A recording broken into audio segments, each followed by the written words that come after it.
Since my brother's marriage, my living arrangement has comprised just my mother and me. Despite being frustrated with her attitude, I'm grateful for the upbringing she provided.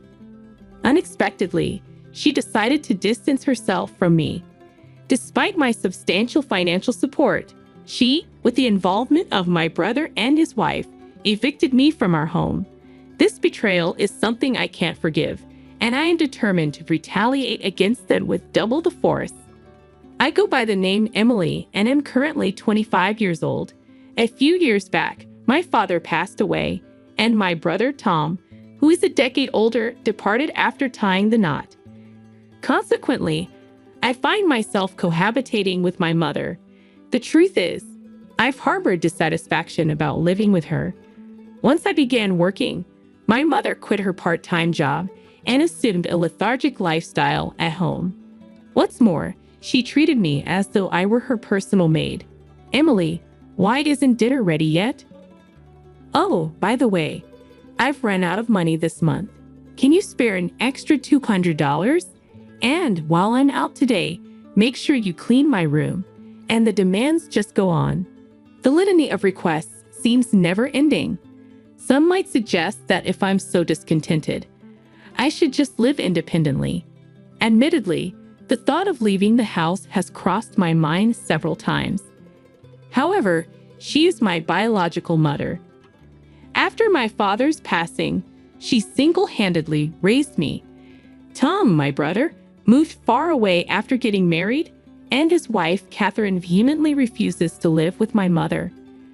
Consequently, relying on him is not a viable option. Given the circumstances, as her daughter, I've never entertained the idea of abandoning her. Yet, as a human being, regardless of the biological connection, there's a limit to what I can endure, and I find myself unable to tolerate everything. Today, Anne voluntarily raised my voice at my mother. Mom, some money from my wallet is missing. Did you take it again? What a terrible accusation. I needed some money for clothes, so I borrowed it temporarily. Borrowed? You've never once repaid the money I've lent you. Please stop taking it without asking for permission. Do you even realize who you owe for your upbringing? It's all thanks to me. You're so frustrating. I acknowledge I owe you, Mom, but this isn't the way to repay the favor. Now that you're self-sufficient, it's only fair to take care of me. Don't complain about borrowing a few $100s. This happens every single time. Every time I confront my mother, she retorts with statements like, I'm the one who raised you, or do you realize who you owe for your upbringing? Leaving me without words. I understand that my mother worked hard to raise me, making it challenging to argue back.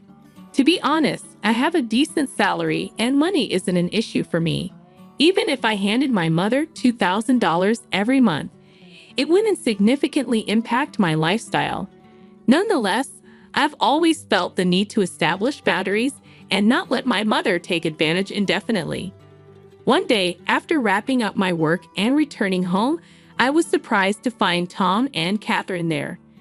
The last time we crossed paths was at my father's funeral, and we hadn't stayed in touch since then. Hey, Emily, it's been a while. You still have that gloomy aura around you, huh? My brother's insensitivity remained unchanged. He had a knack for looking down on me and poking fun since our childhood. Why are you here, Tom? Do I need a reason to visit my parents' house? We demolished our family home after Dad passed away, and I'm the one renting this apartment. Don't be so uptight. Our family is finally together after so long. As we exchanged words, Catherine interjected, Emily, you're as uptight as ever. With that kind of attitude, you'll never get married. Catherine, Tom's wife, would make such remarks without a hint of remorse. Her comment, much like Tom's behavior, was tactless. I've harbored a dislike for the two of them for quite some time. After having dinner alone, I retreated to my room. My mother, evidently delighted to see Tom after such a long time, kept chatting animatedly with a smile on her face. It appeared that the three of them occasionally indulged in gossip about me. Since that day, for some inexplicable reason, Tom and Catherine began making more frequent visits to my place. Another irksome aspect was their apparent disregard for the fact that this was my home. They seemed excessively at ease in my apartment. "Hey, Tom, what's going on? This is my place, you know. What about your job? You're so bothersome. What does it matter to you? I'm here because I'm concerned about Mom and I want to visit her often. You never reached out once since our father's funeral. It's none of your business. Come to think of it, I'm hungry. Cook something and do it quickly. What's with this guy? Seriously, this is my place, isn't it? Why are they lounging around as if they own the place? I'm in the mood for a delicious cake, Emily. Buy me one." Catherine's request prompts even my mother to join in. "You finished work today, right? So you have time. Hurry up and go buy it for us, you lazy girl." It's perplexing how Catherine, who once avoided living with my mother and detested her, has suddenly become quite chummy with her. As for Tom, he's adopting an attitude of, "I'm the eldest son, and Catherine is the eldest son's wife, so it's only natural for us to be concerned about Mom." Observing their behavior, it's evident that the two of them are plotting something. I'm not entirely sure about their intentions yet, but it's clear it's not something favorable. Several days passed, and Tom and Catherine's scheme finally unfolded. "Emily, I've reached my limit living with you. I've decided to end this cohabitation." I was engrossed in household chores on my day off when my mother dropped this bombshell. "What do you mean by that?" "Exactly what I said. I can't endure living with someone as slow, lazy, and unattractive as you any longer." "What are you talking about? Don't you understand? I've made up my mind. I'm going to live with Tom and Catherine." "You're going to live with Tom and Catherine." I was so taken aback by this unexpected revelation from my mother that I unintentionally echoed her words. The couple who consistently opposed the idea of living with my mother now wants to share a residence with her. What on earth is happening? Just then, Tom and Catherine conveniently arrived. "Tom, what's happening? You never expressed any interest before, and you consistently asserted you'd never lived with Mom, right? What's the issue with that? It's only natural for the eldest son to live with his own mother, isn't it?" Tom, looking down on me with a sense of superiority, made this statement. "Don't tell me you have some kind of issue. If you can't live with Mom, no, that's not what I'm saying. But then it's fine for Mom to live with us, right? Are you serious?" Even Catherine was vehemently against cohabitation. "Why the sudden change? You're so bothersome. Anyway, Mom has decided to live with us. We don't need you anymore. Just leave." "Wait, leave? After all this time when I took care of everything about Mom?" I can't help but feel repulsed by my brother's arrogant words. However, it became evident that Tom and Catherine were up to something nefarious. Despite my mother's sharp tongue, she remains my only precious parent. Besides, I wouldn't want to get entangled in any trouble later on. I decided to caution my mother. "Mom, isn't it clear that something's amiss? After all, Tom and his wife never once reached out to us before. What are you talking about? If anyone's acting strange, it's you, isn't it? Huh? Mom, those who just exploit their parents should leave." The moment she said that, any remaining affection I had for my mother vanished instantly. After all the support I've provided and taking care of her, how dare she utter such words to her own daughter who has been supporting her all these years? But this is the only time they can mock me like this, you know. After a week, they'll experience hell, so they better relish this moment. I began plotting my retaliation against them. "Then I'll leave right now." I declared this resolutely to my brother, his wife, and my mother. The three of them began to chat, exchanging smirks. "Emily, you're finally leaving the house. Mom, you must be so happy." "I truly am. Now I can live with Tom and Catherine. I'm on top of the world. From now on, I'll be the one taking care of Mom. Thank you, Tom. I'm also thrilled that I can live with my beloved mother-in-law from now on. Oh, thank you too, Catherine. The three of them continued their frivolous conversation. To be honest, I was struggling not to laugh at that moment, but I can't let them perceive that I have any room to execute my revenge flawlessly. It's best to lay low for now.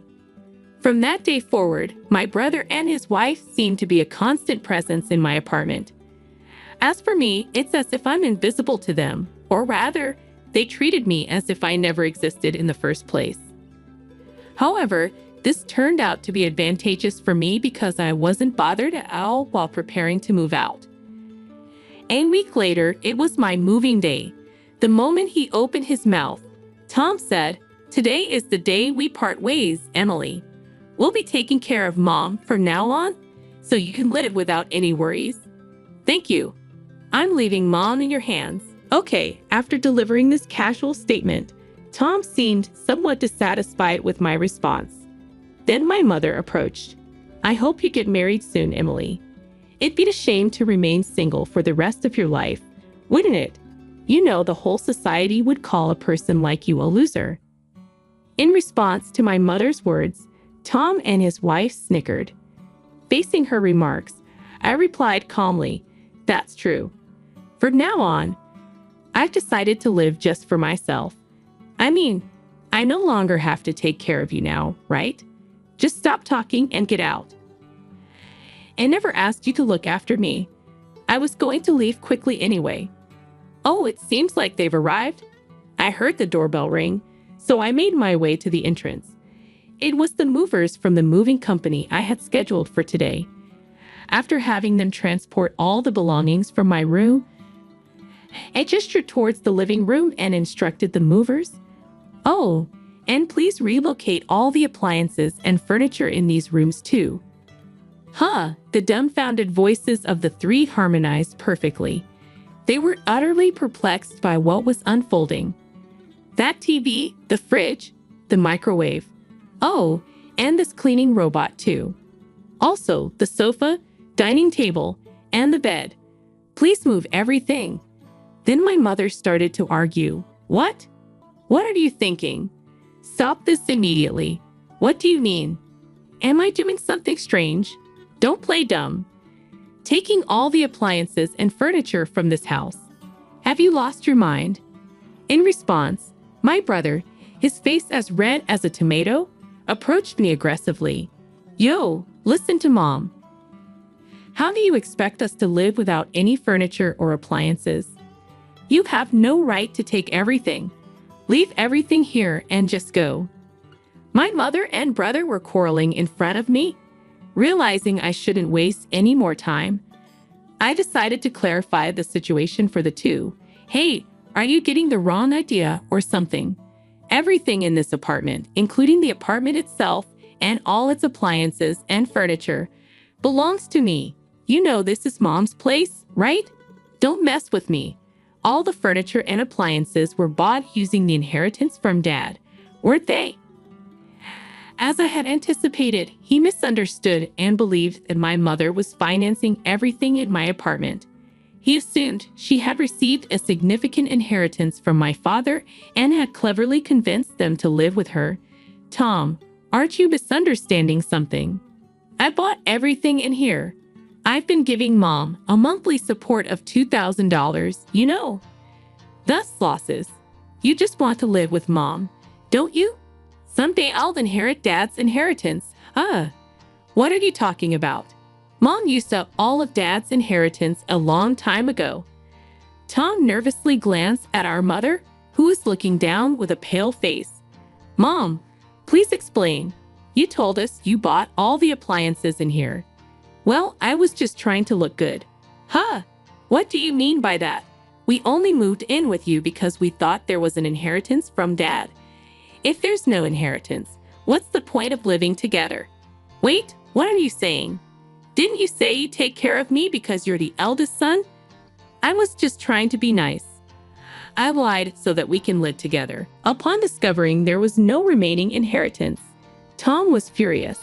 and my mother was deeply shaken by the revelation that the kindness displayed by Tom and his wife was all a facade.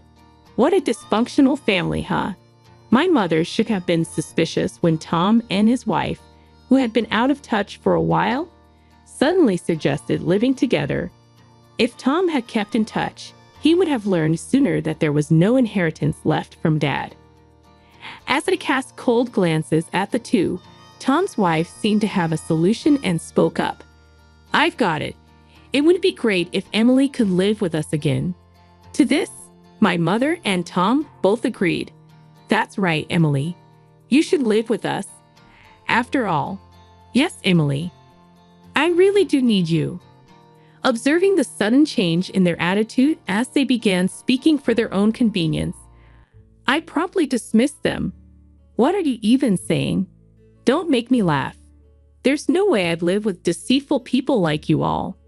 I've decided to live only for myself from now on. Whatever happens to you all, I couldn't care less. But why don't you all just happily ruin your lives together?" The three of them, completely drained of energy, sat down on the spot as if their knees had given away. All three had vacant eyes. Goodbye. Do your best as a family. With that, I closed the front door. In just another 2 weeks, the lease for the apartment would end because it's under my name. They'll probably be forced to leave when the lease is up. Well, it's none of my business anymore. About a week after successfully settling into my new place, as anticipated, I received a call from my mother seeking help. "Emily, please. I can't live properly like this. Come back. There's no way I'm returning. Why don't you have that foolish couple take care of you?"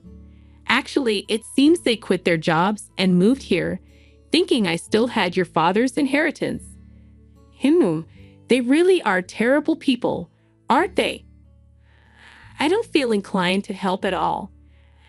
I no longer need a couple who only cares about money. All I have is you, Emily. Mom, I'm busy.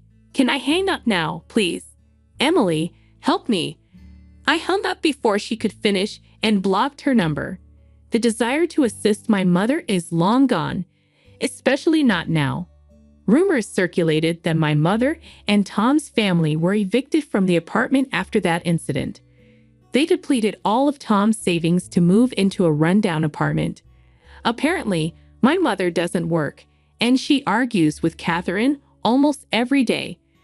Tom is the sole breadwinner, toiling from dawn till dusk just to make ends meet. As for me, after distancing myself from my mother, I've managed to save more money and use it for my own needs. After all the sacrifices I've made in the past, aim to lead a life that brings me happiness from now on. How long do you plan to stay in bed? Don't slack off on the housework just because you have a little cold. I was startled by my husband Lien's angry voice, which was so close that it felt like it was right in my ear. I shot up from the couch, feeling disoriented. I had a fever of 104 degrees Fahrenheit since this morning and had to call in sick to work. Even seeing me in such a bad condition, Lien showed no concern. "If you're staying home all day, at least do the housework," he said before leaving for work. If the chores weren't done by the time Lien got home, he would be furious, harshly. The mere thought of it terrified me. But my body wouldn't cooperate, and I had passed out on the couch. The room was dark when I woke up, and there was him, standing before me with an angry expression. "Don't you dare you say you spend the whole day sleeping?" As he questioned me, I felt the blood drain from my face. I wanted to run away, but my body was too heavy and weak to move. He had always demanded that I do all the housework, treating me like a servant every single day. When we were dating, he had been kind, but his attitude drastically changed once we got married. Despite everything, a part of me still wanted to believe in him, but the constant verbal abuse had worn me down. "I'm sorry. I'll start dinner right away." Holding back tears, I struggled to stand up from the couch. Lien didn't offer to help me. Instead, he yelled at me from behind as I made my way to the kitchen. "You're completely useless." Immediately after, I felt a sharp pain in my back, and my body lurched forward. Lien had kicked me from behind. "Hurry up and make dinner. And get the shower ready. Oh, and the fridge is out of beer. Go buy some now." Looking down at me with a cold voice, he ordered me around. I couldn't take it anymore. It felt as if he was telling me I was worth no more than a slave, and despair washed over me. I didn't understand why I had to endure such treatment, and tears streamed down my face. "Please, stop it already," I pleaded, but he only laughed mockingly. As he lifted his foot to kick me again, I heard a familiar voice from the living room entrance. "Is there anything else you want to say?" "My name is Mary. I currently live alone, away from my family, working as a sales clerk at a certain company. I lost my mother early on and lived with my father until I got a job. My father, who is gentle and serious, poured all his love into his only daughter to make up for my mother's absence. He went through a lot for my sake, and I am truly grateful to him for raising me and sending me to college. When I got a job and moved out, parting from my father was unbearably sad. Mary, I'll always be on your side. If you ever need help, you can always count on me." With a gentle smile, my father saw me off. We keep in touch regularly and update each other on our lives. During summer vacations and Christmas, I go back home, and my father always welcomes me warmly, which brings me peace. My father holds a high position at his workplace, and his advice has been very helpful in my early career. I've just entered my second year at my current company. I had finally gotten used to my work life and was starting to feel more fulfilled with the increasing responsibilities I was being given. One day, as I was heading to the break room for lunch, a man approached me and started a conversation. "Hey there, Mary." The man who greeted me with a bright smile was none other than Lien, the man who would later become my husband. Lien was 3 years older than me and worked in sales. He was also the son of the company's president, though he never flaunted this fact. Whenever we met in the break room, he was always the first to say hello. Because we weren't that far apart in age, I found him easy to talk to and had always had a positive impression of him. "Looks like you've been working hard lately. Our success is thanks to the support from you and the other office staff. We really appreciate it." Hearing this made me smile naturally. "Thank you very much." When I responded, "I've been wanting to talk to you about things other than work. How about we go out for a meal sometime?" He continued. Lien was apparently drawn to my diligent work ethic and wanted to get to know me better. I was taken aback by his proposal since I had never been approached so directly by a man before. "Are you sure about me?" "Of course. How about we exchange numbers? I'll text you tonight." As I hesitated, Lien took out his smartphone and continued the conversation with a smile. At times like this, his slightly pushy nature would come through. Lien had a confident and decisive personality, never hesitating to make decisions. In contrast, I had always been timid and often found myself unable to express my opinions, constantly worrying about others' reactions. That's why I found his assertiveness and decisiveness so attractive. After exchanging contact information, we started communicating privately and went out for meals together several times. As we spent more time together, he eventually confessed his feelings to me. "I really like you, Mary. Will you go out with me?" Hearing this made me incredibly happy. By then, I had also developed feelings for Lien, so there was no reason for me to refuse. Thus, we started dating and our relationship seemed to be going smoothly. However, as our relationship became known within the company, I began to receive warnings from my colleagues. You might not know this because you haven't been here long, but Lian has some personality issues. There are even people who left the company because of him. A senior colleague who had been kind to me since I joined the company gave me this warning. Another close colleague. I saw him yelling at someone who seemed timid in the break room the other day. He did it in front of everyone. I think it's best if you stop dating him, said. But when I thought back to his behavior, I couldn't imagine him doing something like that. He could be pushy, but I couldn't see him cornering someone or shouting at them. I understood that my colleagues were concerned for my well-being, but it hurt to hear Lian being painted as the bad guy.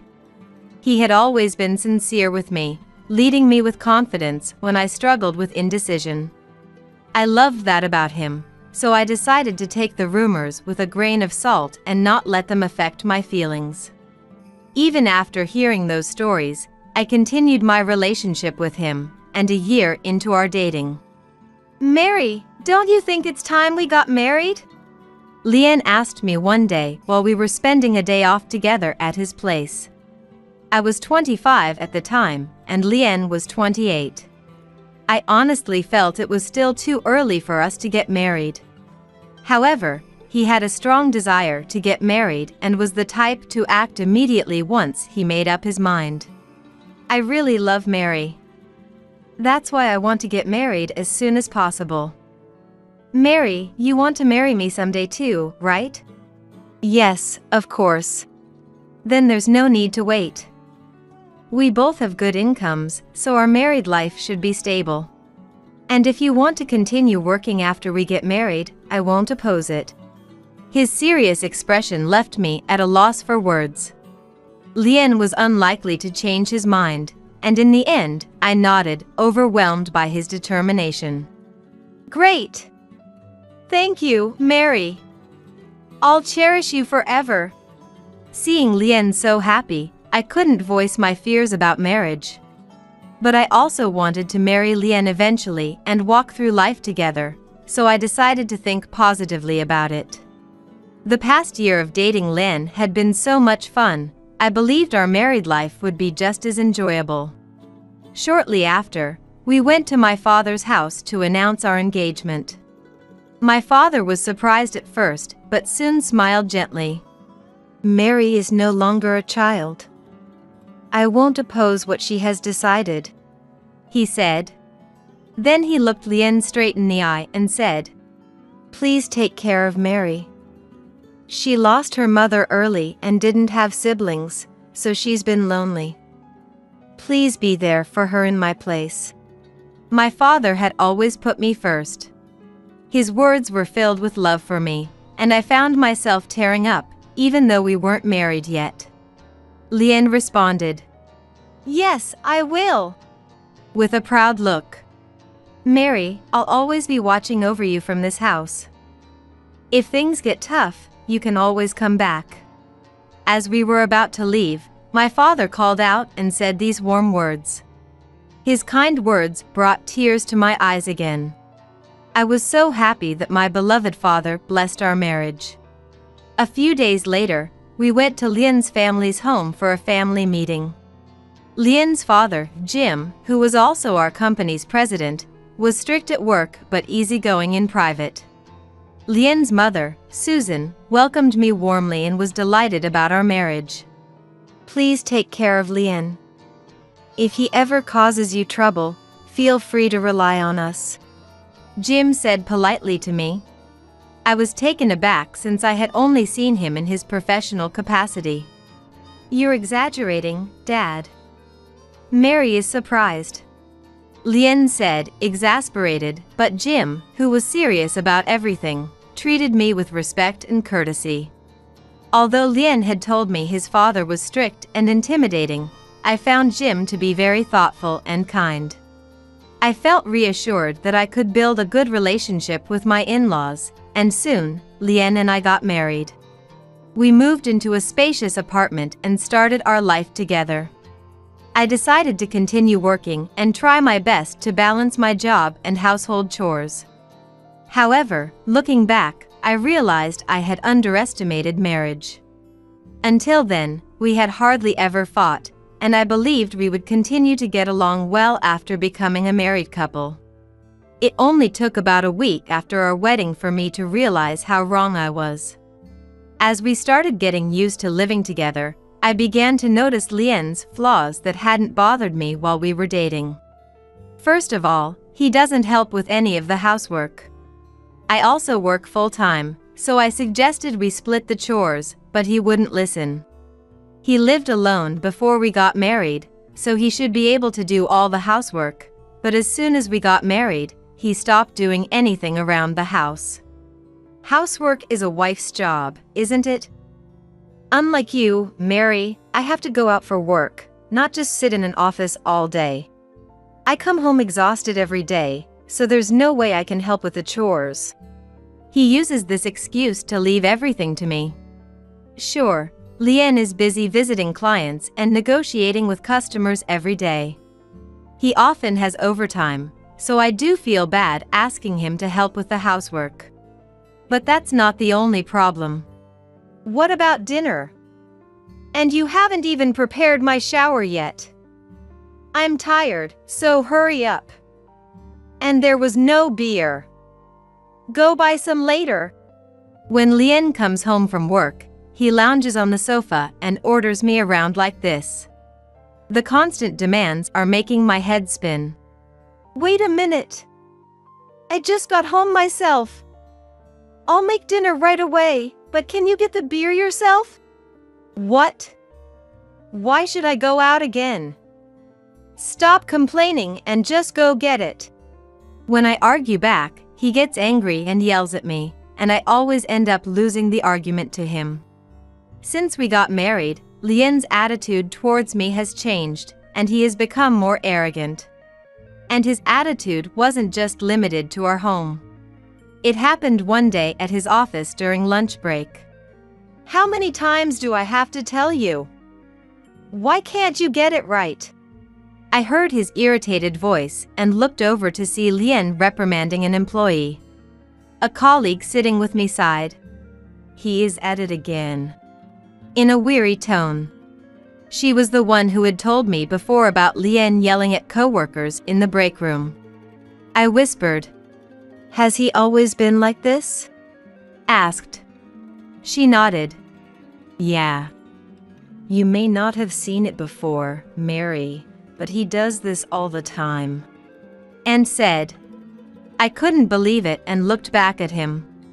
He was still yelling angrily, using even harsher words.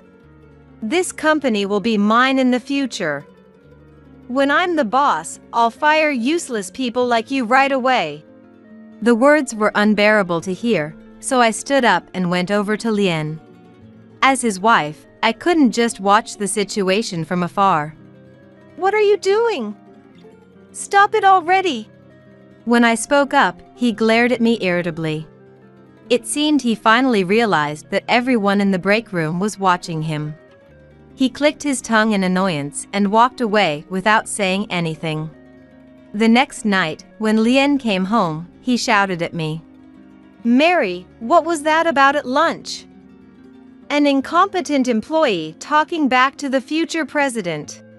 His words were so harsh that I was stunned into silence. But, Lien, your behavior was too much.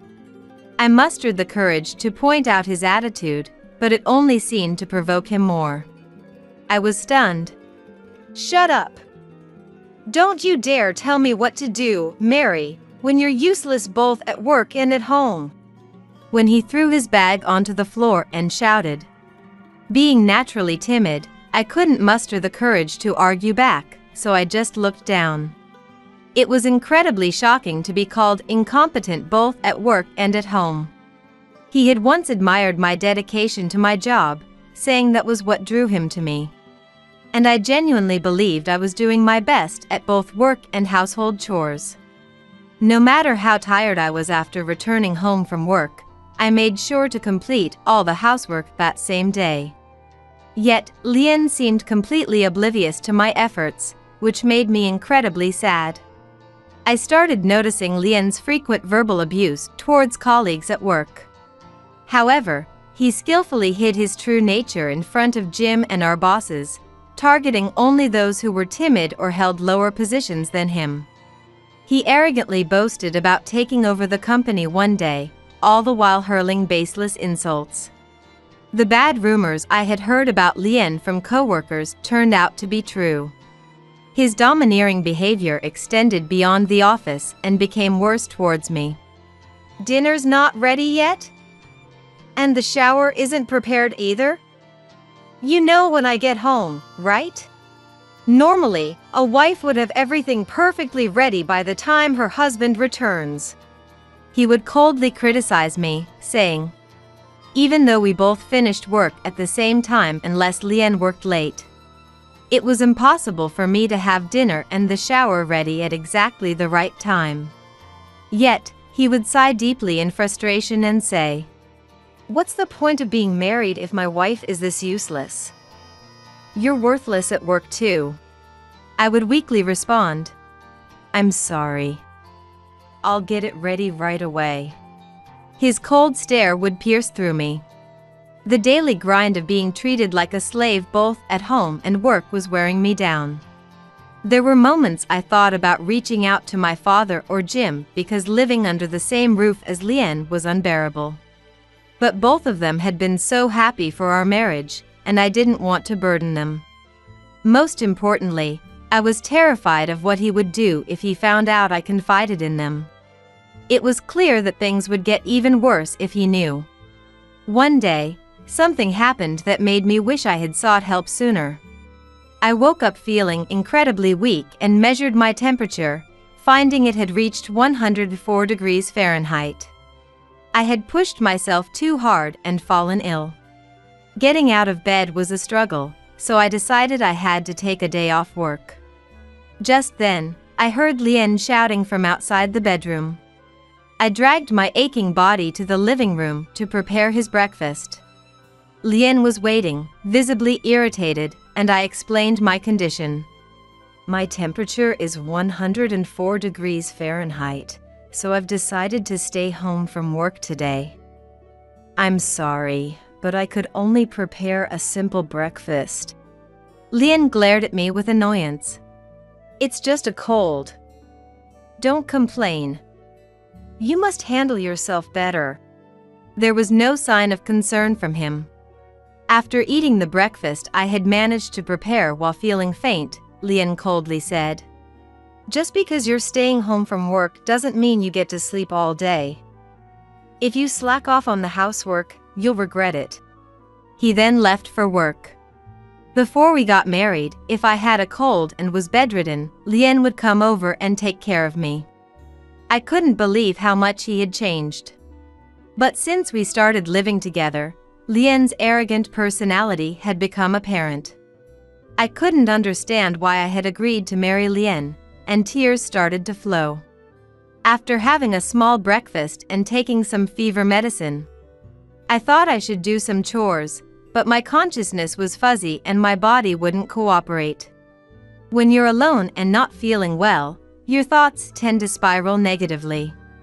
I thought about calling my dad for help, but he was probably just starting work at the office. I didn't want to bother him, so I collapsed onto the couch. I decided to rest a bit before doing any housework and closed my eyes, quickly losing consciousness. It's unclear how much time passed after that. "Mary, how long are you going to sleep? You haven't even started dinner." Lien's angry voice startled me, and I shot up from the couch. "What? Lien, you're back? What time is it?" The lights were on in the room, and when I glanced at the window, it was already dark outside. I realized I'd been asleep since the afternoon and felt a chill run through me. "What is this mess? You haven't cleaned or done the laundry. Don't tell me you've been slacking off all day. What were you doing?" Being scolded right after waking up gave me a headache. Whether the fever medicine didn't work or had worn off, my body was still hot, and I felt dazed. Lien was furious, and all I could do was apologize. "I'm sorry, I wasn't feeling well. I'll start making dinner right away," I answered in a weak voice, struggling to stand up from the couch. Lien didn't offer a hand, and instead glared at me with a harsh expression. Don't use feeling sick as an excuse to slack off. You even took off work, so the least you could do is have the house chores done by the time I get home. You're completely useless. His heartless words pushed me to my limit. With tears welling up in my eyes and my voice trembling, I protested. What did you say? I'm not your housekeeper. Can't I rest when I'm feeling sick? We're supposed to help each other out, especially at times like this. Who do you think you're talking to? Hurry up and get dinner and the shower ready. I'm tired. He completely ignored my plea and only thought about himself. I was so frustrated, but I felt dizzy and was on the verge of collapsing, so I didn't have the strength to argue anymore.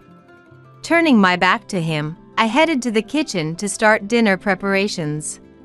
Then, "You're using a cold as an excuse to slack off. You useless slave." He said something terrible. Immediately after, I felt a sharp pain in my back and stumbled forward. To my horror, he had kicked me from behind. Letting out a small scream, I fell and hit my head on the corner of the couch. Holding my aching head, I curled up on the floor, and Lien looked down at me with irritation. "By the way, there's no beer in the fridge. Go buy some now. Get up." He rushed me with a cold voice, and I finally couldn't take it anymore. With tears streaming down my face, I looked up at Lien. "Please, stop," I pleaded. But Lien just sneered. "Do you think crying will solve anything? That pisses me off even more. Why do you think I married you? Even if you're useless, at least be somewhat useful to me." Hearing Lien's words, I felt darkness creeping in. So he married me just to treat me like a slave? He was telling me I was worth nothing more. Wasn't he so kind before we got married? Was that all a lie too? I asked, recalling the gentle Lien from before our marriage. Then Lien sneered at my question, as if mocking me. "Oh, that.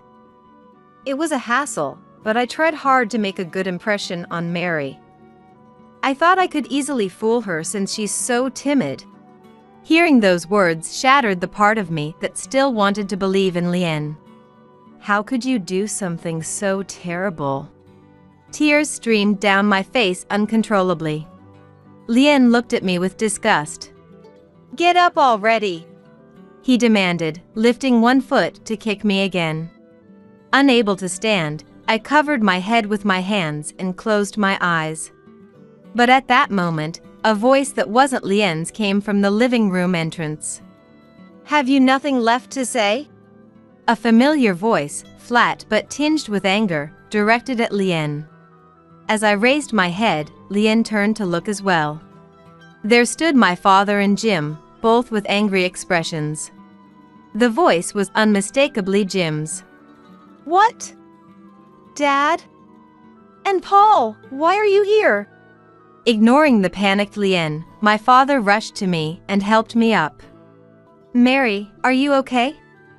Jim told me you had a fever and took the day off work."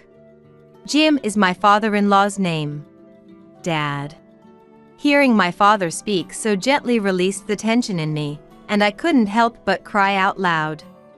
As he rubbed my back, my father glared at Lien with a furious expression.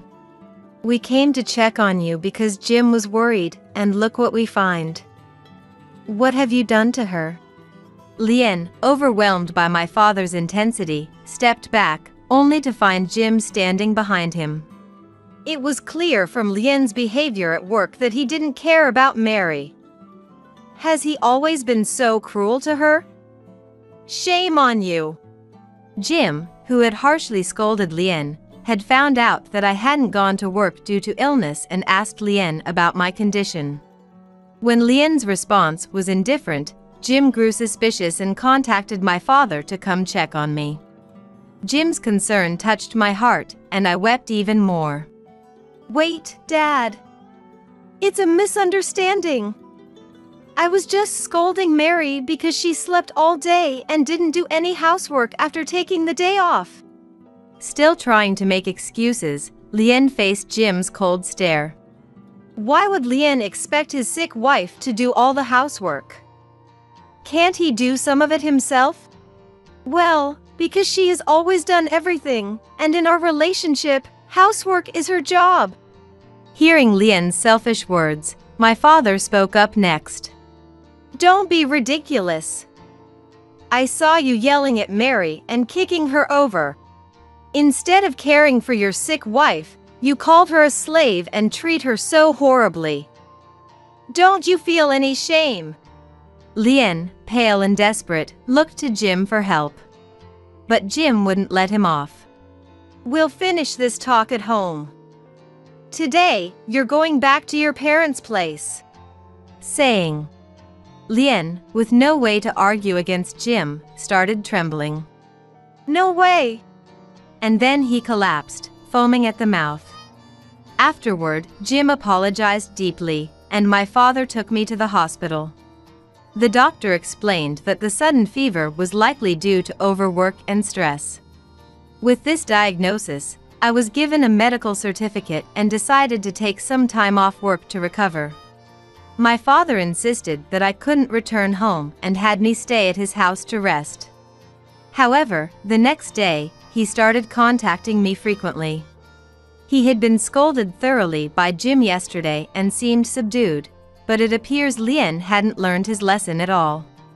I received dozens of messages from Lien, all of which were insults directed at me, filled with crude and childish language.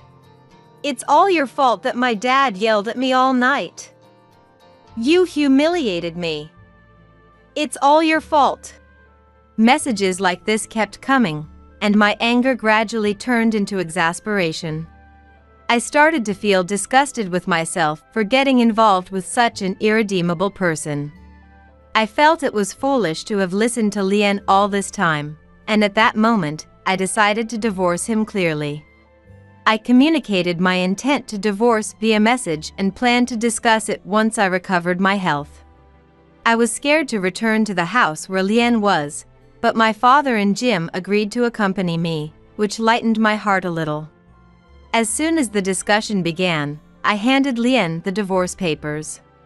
However, Lien, sitting across the table from me, I will never agree to a divorce, said sulkily.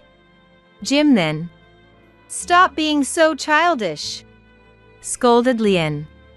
Next, my father, sitting next to me, slammed the table and glared at Lien with a stern expression. Think about how you treated Mary. How could you not have apologized even once up until now? Shouldn't you apologize to her before complaining? Both Jim and my father, their faces red with anger, started blaming Lien. Unable to counter their intensity, Lien turned pale. After hesitating for a while, he finally apologized to me begrudgingly. I'm sorry, but I absolutely don't want a divorce. Well, then look at this. Fed up with Lien's refusal to divorce, I pulled out a piece of paper from my bag. When I placed it next to the divorce papers on the table, Lien's eyes widened in surprise. It was a medical certificate from the hospital. Read what it says here. My high fever was due to the mental stress and overwork caused by you, Lien. If you don't agree to the divorce, I will take this to court. Court? Wait a minute. Please don't do that. Lien began to panic, but I was prepared to go to court if he didn't agree to the divorce. Besides the medical certificate, Jim had cleverly recorded a video when Lien kicked me, providing evidence that would be overwhelmingly against Lien in court. Lien looked to Jim for help, of course Jim was not going to side with him. With a stern expression, he silently urged Lien to sign. All right. Finally giving up, Lien reluctantly signed the divorce papers. Thus, the divorce was finalized, and I was awarded compensation greater than the usual amount. I returned to my father's house and began living with him again. After our divorce became known at the company, Lien, who had been behaving arrogantly, started being looked down upon by the employees. His pride wouldn't allow him to quit, so he continued going to work despite the cold treatment he received. Despite causing such a commotion, he still believed he would eventually take over the company. However, Jim, furious over the incident, decided to appoint a competent employee within the company as his successor instead of a family member. When he announced this, the employee's attitudes toward Lien changed drastically. Finding himself completely ostracized, Lien could no longer bear the situation and unbelievably came to my father's house. It was an event that happened just when my symptoms had finally subsided and I had regained a peaceful life. It's all your fault. My parents have abandoned me too. What are you going to do about it? You've ruined my life. He shouted at the entrance, glaring at me with resentful eyes. I realized he had no remorse for his past actions, and I was really angry. Don't be ridiculous. I'm the one whose life has been ruined. If you keep causing trouble, I'll call the police. What? Lien seemed taken aback that I would talk back, but quickly turned red and started yelling again. Don't mess with me. Don't you dare treat me like a fool. Then he grabbed me and yanked my hair violently. The memory of being kicked before flashed back, and I let out a small scream, unable to move. Stop it! Let go of Mary! My father immediately stepped in and pulled Lien away from me. You haven't learned anything. From now on, stay away from her. While my father was scolding Lien, I managed to call the police, my hands trembling. The police arrived quickly and restrained him. Damn it! He shouted, glaring at my father and me angrily until the very end. That was the last time I saw Lien. After that, Lien was fired from his company. When Jim found out that Lien had come to my house, he came to apologize in person. I'm really sorry. Jim apologized deeply, and my father and I tried to soothe him. It's not your fault. It's okay now. No, I'm Lien's father. It was my fault for how I raised him. It was so painful to see him genuinely ashamed. I would never forgive Lien for causing so much trouble for his parents. Lien was issued a restraining order to stay away from me. After my leave of absence, I decided to resign from my company for good. Mary, it's not your fault. I know how much you've done for the company. Can't you stay? Jim tried to persuade me, but my decision was firm. Thank you, but staying would just make things awkward with you. I'm sorry for causing trouble. I'm really grateful for everything you've done for me.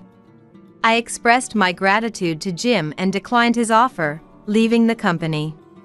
After that, my father suggested I come work for his company, but I refused. It would have been easy to say yes, but I didn't want to rely on my father too much. I shook my head because I didn't want to develop a sense of dependence. I want to reassess my weak personality. From now on, I'll try to stand on my own. When I declared that, my father looked a bit sad but nodded in agreement. All right. If that's what you've decided, I'll support you. It's your life, so live it as you like. My father's eyes welled up with tears as he gave his consent, his emotions barely held in check. After that, I discussed our future plans with my father, and we decided to sell our family home and move away to prevent Lien from coming back. Taking this opportunity, my father entrusted his company to someone he trusted and moved overseas. It seems he had always been interested in living abroad. Later, I had the chance to hear from Jim about what happened to Lien after that. Apparently, after being released by the police, Lien returned home once, but his in-laws sent him to a distant relative's farm to keep an eye on him. They sent him to the farm because he kept complaining when he came home. They wanted to straighten out his rotten attitude. He told me, sounding quite enthusiastic about it. As for me, I managed to find a new job and moved to a new town. It will take some time to get used to my new life and sort out my feelings, so for now, I'm focusing solely on my work. I'm not thinking about finding a new boyfriend or getting remarried at the moment. However, I do hope to meet someone wonderful someday, but I'm planning to take things at my own pace. My father and I keep in touch through phone calls, updating each other on our lives. He seems to be enjoying his life abroad, which is a relief. I've heard that he plans to return for Christmas this year, so I'm looking forward to seeing him then. From now on, I'm determined to live my life to the fullest, cherishing every moment. I actually have a request for Rachel. One morning, my granddaughter Jody, who had just started elementary school, shyly brought something up. Grandpa's birthday is coming up soon, right? Well, I want to make a lunch for him all by myself. What an adorable surprise. Dylan is her grandfather and my husband. Jody, you really love Dylan so much, don't you? I wholeheartedly agreed with Jody's wonderful idea, and from that day on, Jody and I secretly started preparing the lunch box together. And then Dylan's birthday arrived. I'll deliver the lunch to Grandpa. You can wait at home, Grandma. Although I felt a little worried, I decided to see Jody off at the front door. It's about the same distance as to her school, so it should be fine. Still, her first errand being a surprise for him, what perfect timing. But an hour later, a phone call completely changed the situation. It was news that Jody had been involved in a traffic accident.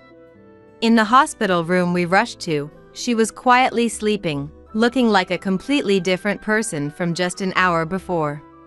I was at a loss for words and simultaneously overwhelmed by intense regret and self-blame.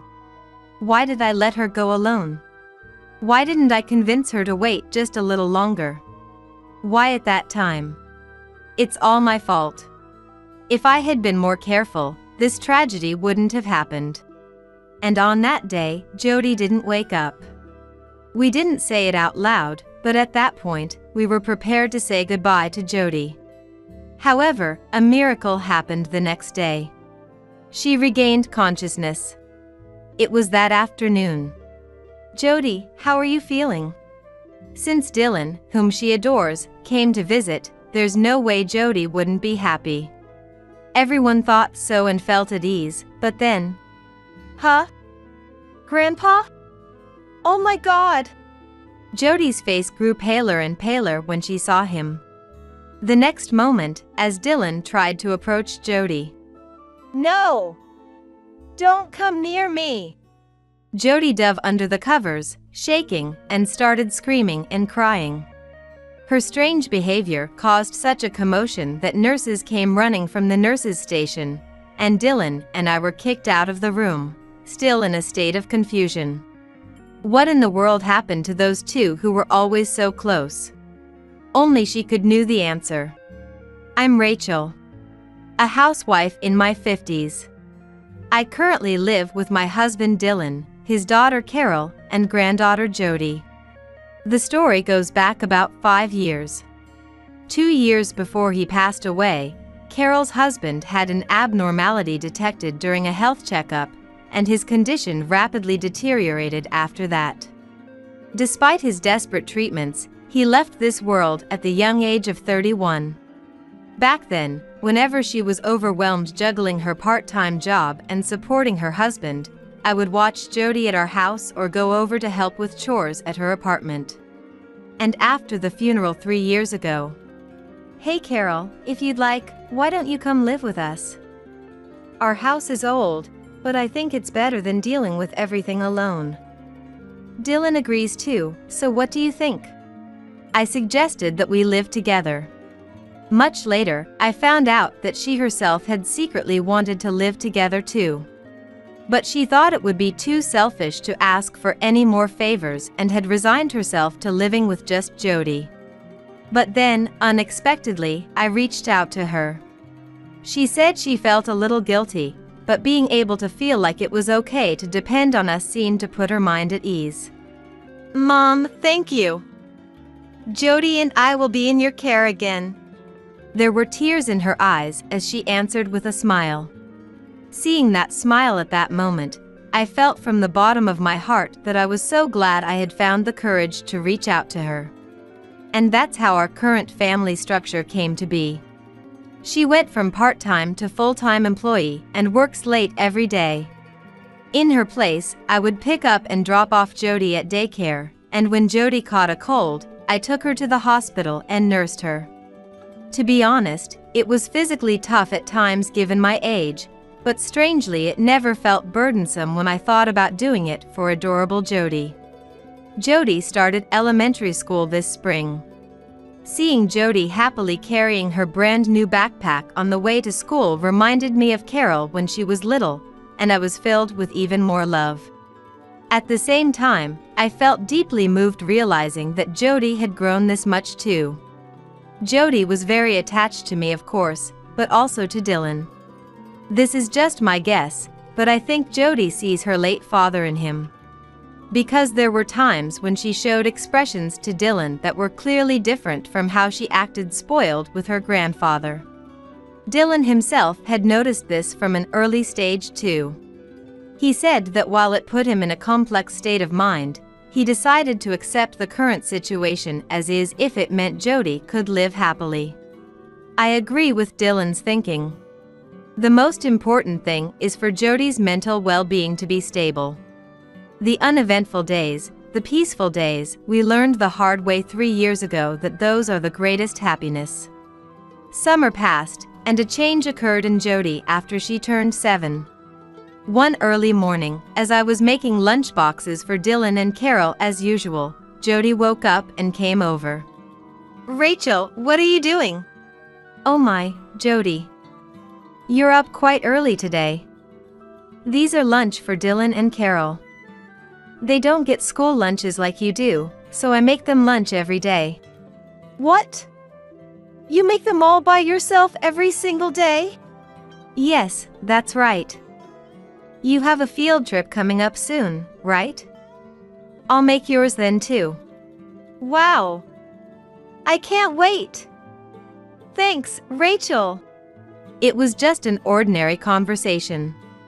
A normal morning where Jody just happened to wake up early. But I never imagined that this early rising would lead to what happened. From that day on, Jody started waking up early, saying she wanted to help make the lunch boxes.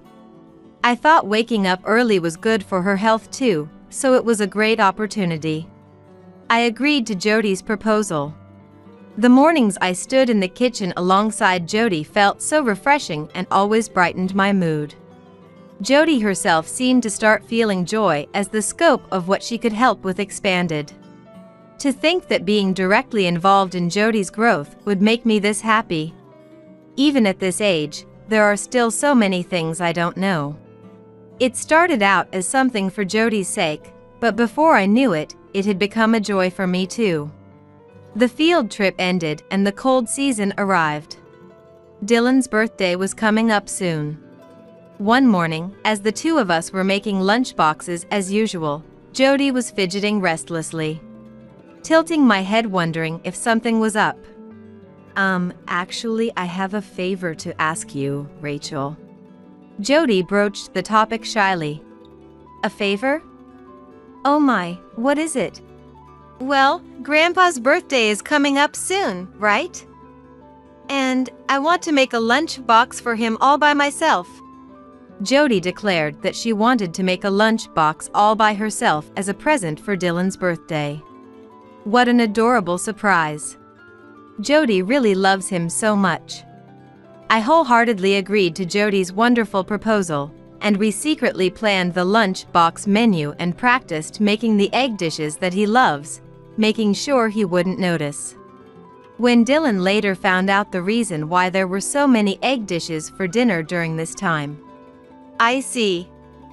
So those egg dishes back then were for my sake, he said with an embarrassed laugh. That smile on his face at that moment was a precious expression that even I, who had been with him for decades, rarely got to see. I thought this happiness would last forever. The morning of Dylan's actual birthday, Jody got to work making the lunchbox. Inside the lunchbox were cherry tomatoes and 2 sandwiches. And the boiled eggs she had secretly practiced making. Let's see, boil the water, is this enough? You should put in a little more. Got it. Then put in the eggs.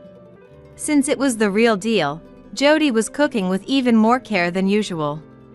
I supported her while getting ready so we would make it in time for her to leave. It must have been the result of helping out for months.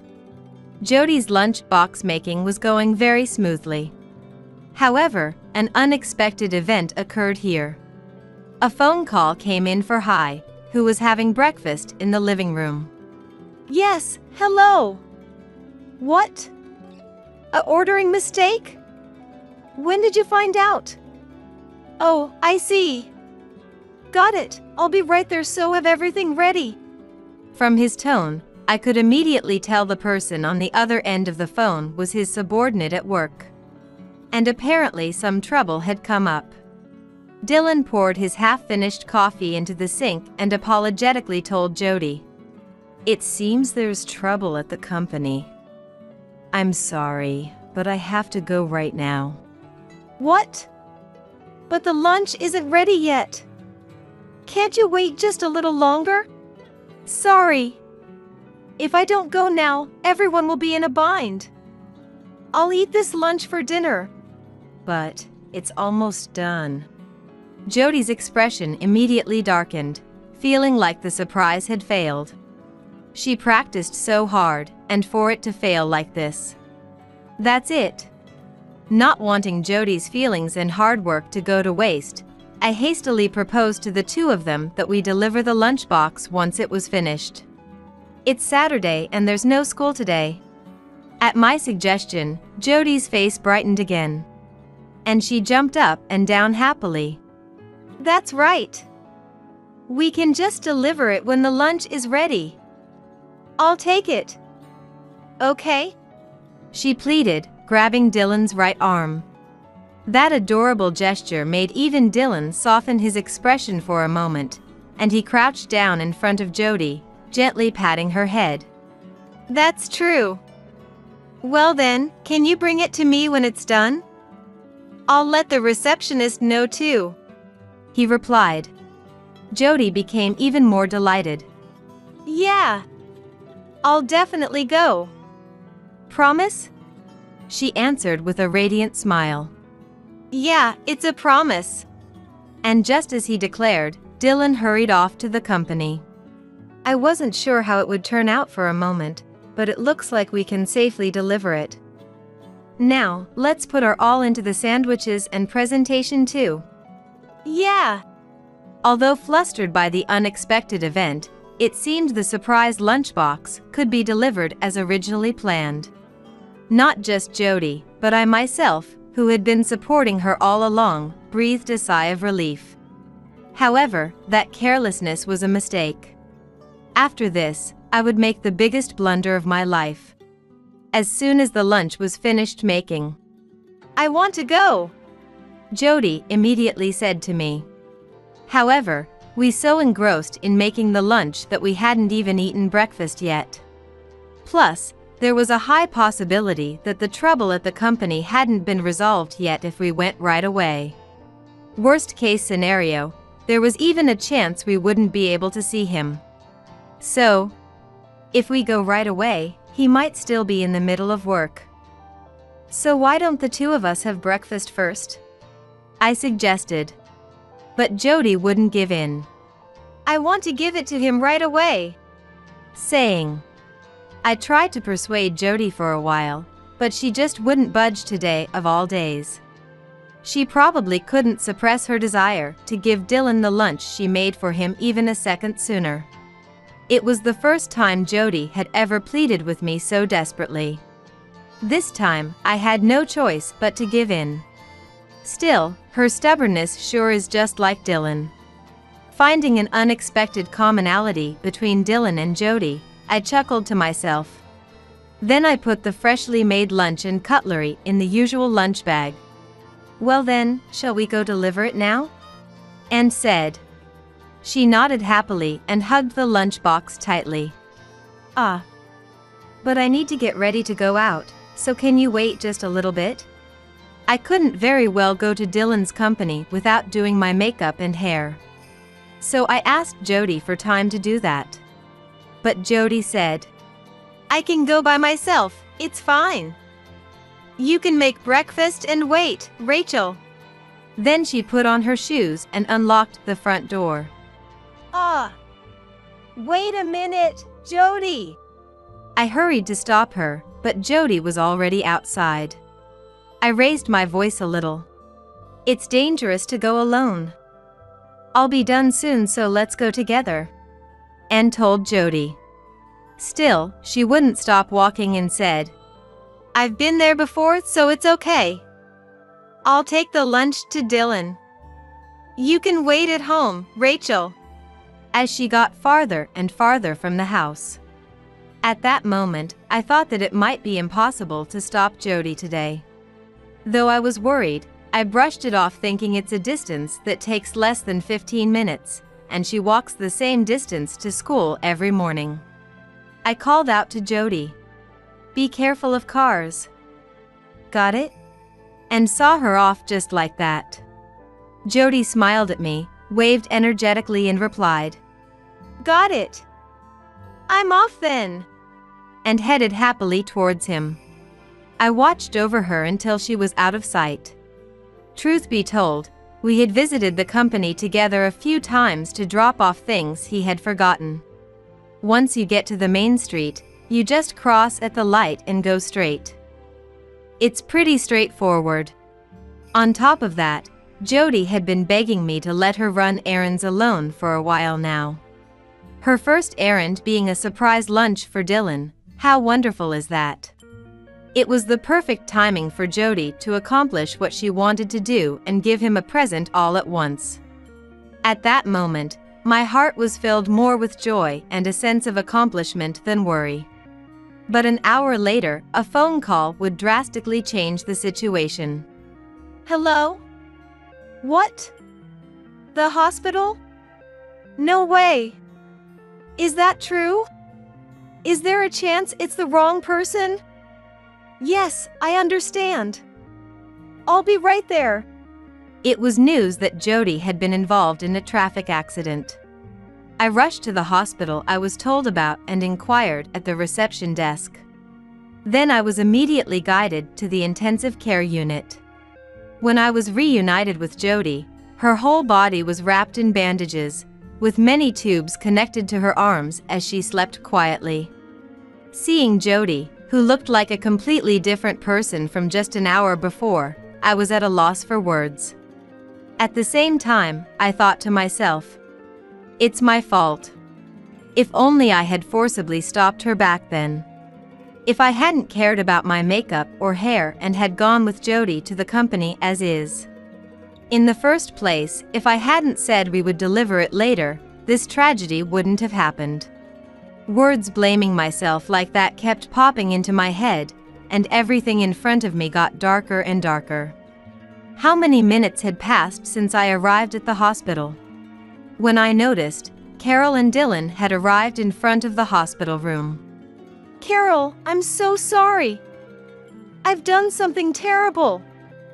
I'm sorry. Mom, calm down. It's not your fault. Carol is right. Let's pray that Jody wakes up now. But it's because of me that I mustn't cry. I don't even have the right to cry. Even though I thought that, The overflowing regret welled up as tears and I couldn't stop them. And on this day, she did not wake up. We didn't say it out loud, but at this point we were prepared to say goodbye to Jody. However, a miracle happened the next day. Jody? I'm so glad you woke up. He had regained consciousness at dawn and was able to eat a little bit. Perhaps due to the impact of the terrible accident that happened to her, Jody's expression remained stiff, but fortunately, the possibility of any disabilities or after effects remaining was low. The accident he was involved in was caused by the driver running a red light. The car at fault collided with the victim who was in the middle of turning right, and the victim's car was blown onto the sidewalk. And waiting at the traffic light ahead was Jody. Perhaps it should be considered a small blessing in disguise, but thanks to the traffic light pole standing between Jody and the car, she was able to avoid a direct collision. Still, she hit her head hard when she fell over with the pole, so it was decided that she would have various examinations done afterwards. On this day, Carol and I made every effort to take care of Jody and provide emotional support from morning so that she wouldn't become anxious. In the morning, Jody's expression was stiff, but by the time the morning examinations were over, she started showing us smiles.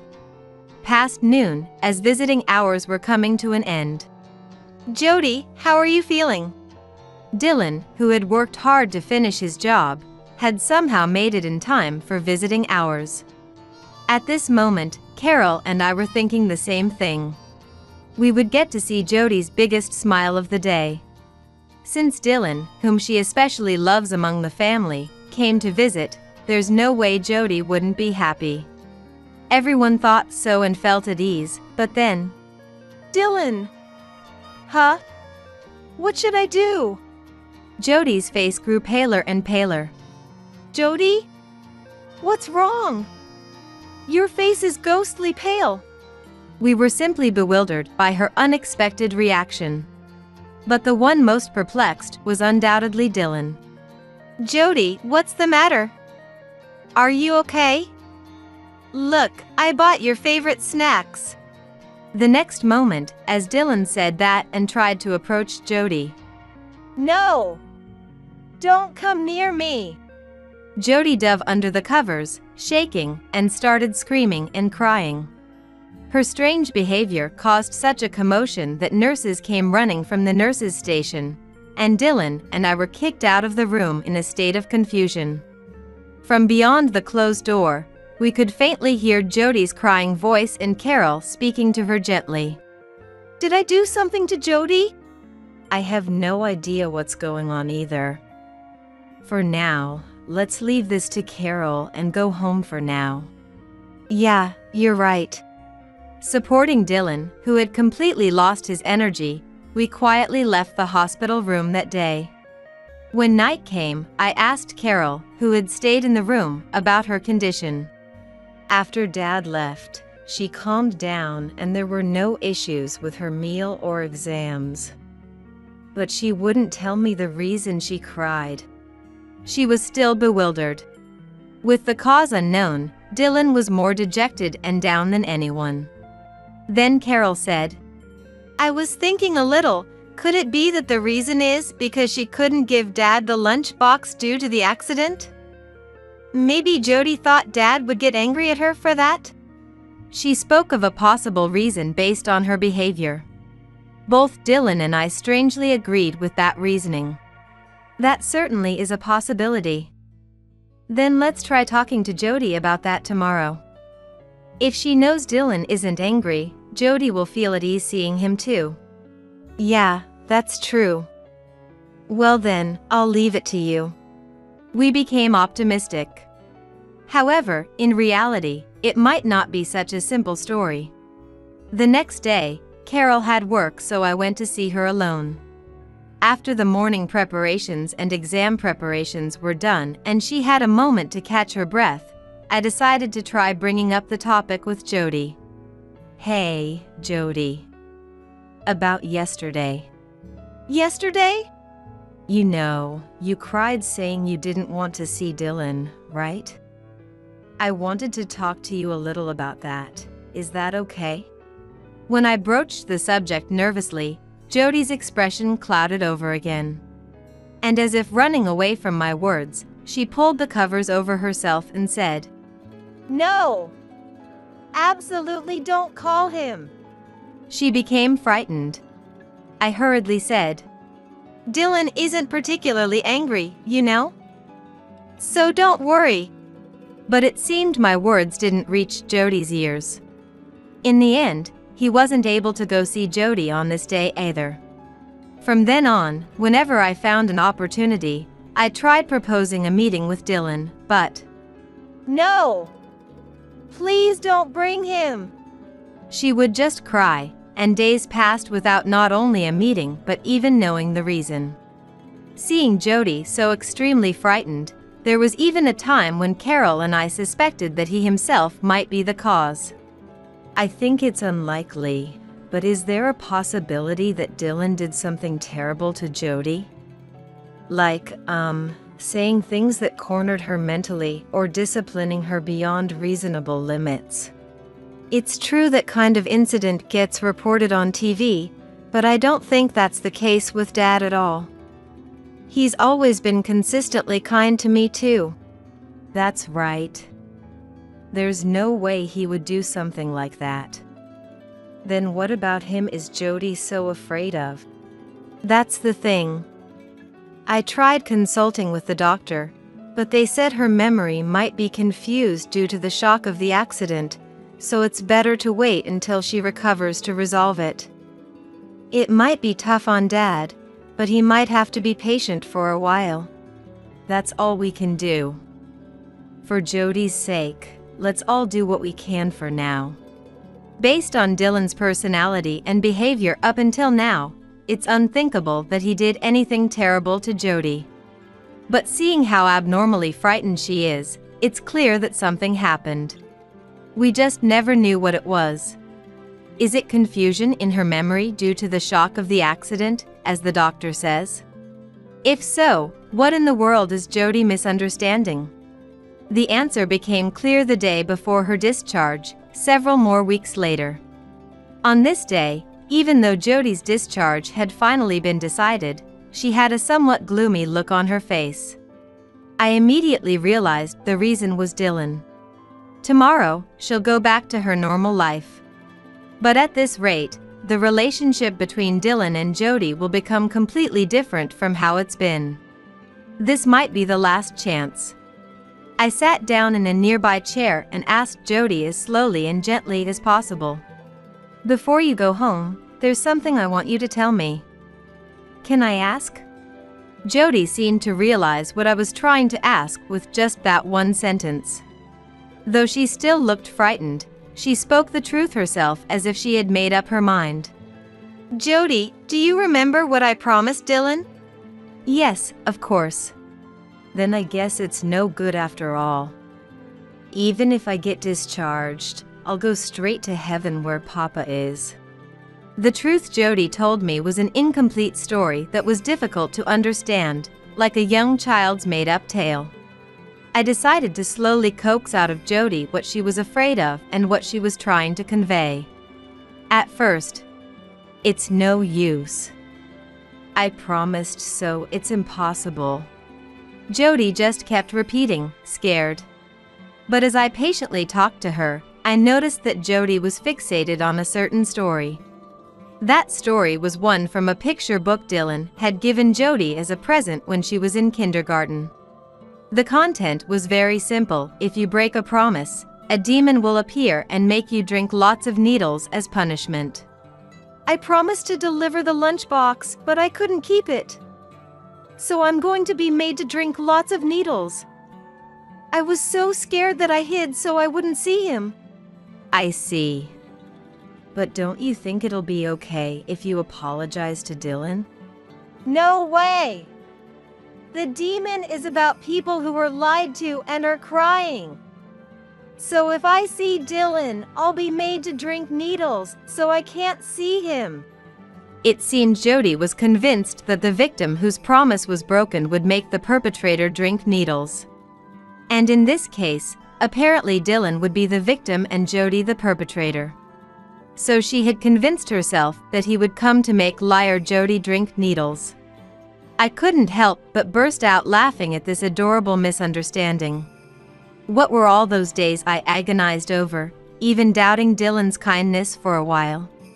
I realized I had made a huge misunderstanding just like Jody's misconceptions and assumptions, and couldn't stop laughing. Jody, who had been plagued by the greatest remorse and regret of her life, was simply bewildered by the sight of me laughing out loud. I apologized. Sorry, and gulped down the coffee I had been holding. Then, after catching my breath, I made a certain proposal to Jody. Then Jody replied, "Oh, of course. Thank you, Rachel. I'll give it my best shot." Her bright, radiant smile from before the accident returned. Seeing that smile, I was finally able to truly feel that we could go back to our usual life. The next day, there was no more anxiety or fear on Jody's face as she left the hospital room. It was sparkling with the joy of returning to a happy everyday life with nothing special, and the motivation for what she was about to do. A few days later on Saturday morning, Jody and I resumed making lunchboxes again. The menu for the first lunchbox after being discharged was the same as that day: cherry tomatoes and 2 sandwiches. And boiled eggs. Of course, only Jody was making it. Since it was her second try, Jody's skill had improved even more. "Okay, done. Now, let's have breakfast." "Yes, let's." As the two of us ate a proper breakfast, I recalled the conversation in the hospital room. Jody staring at me laughing loudly.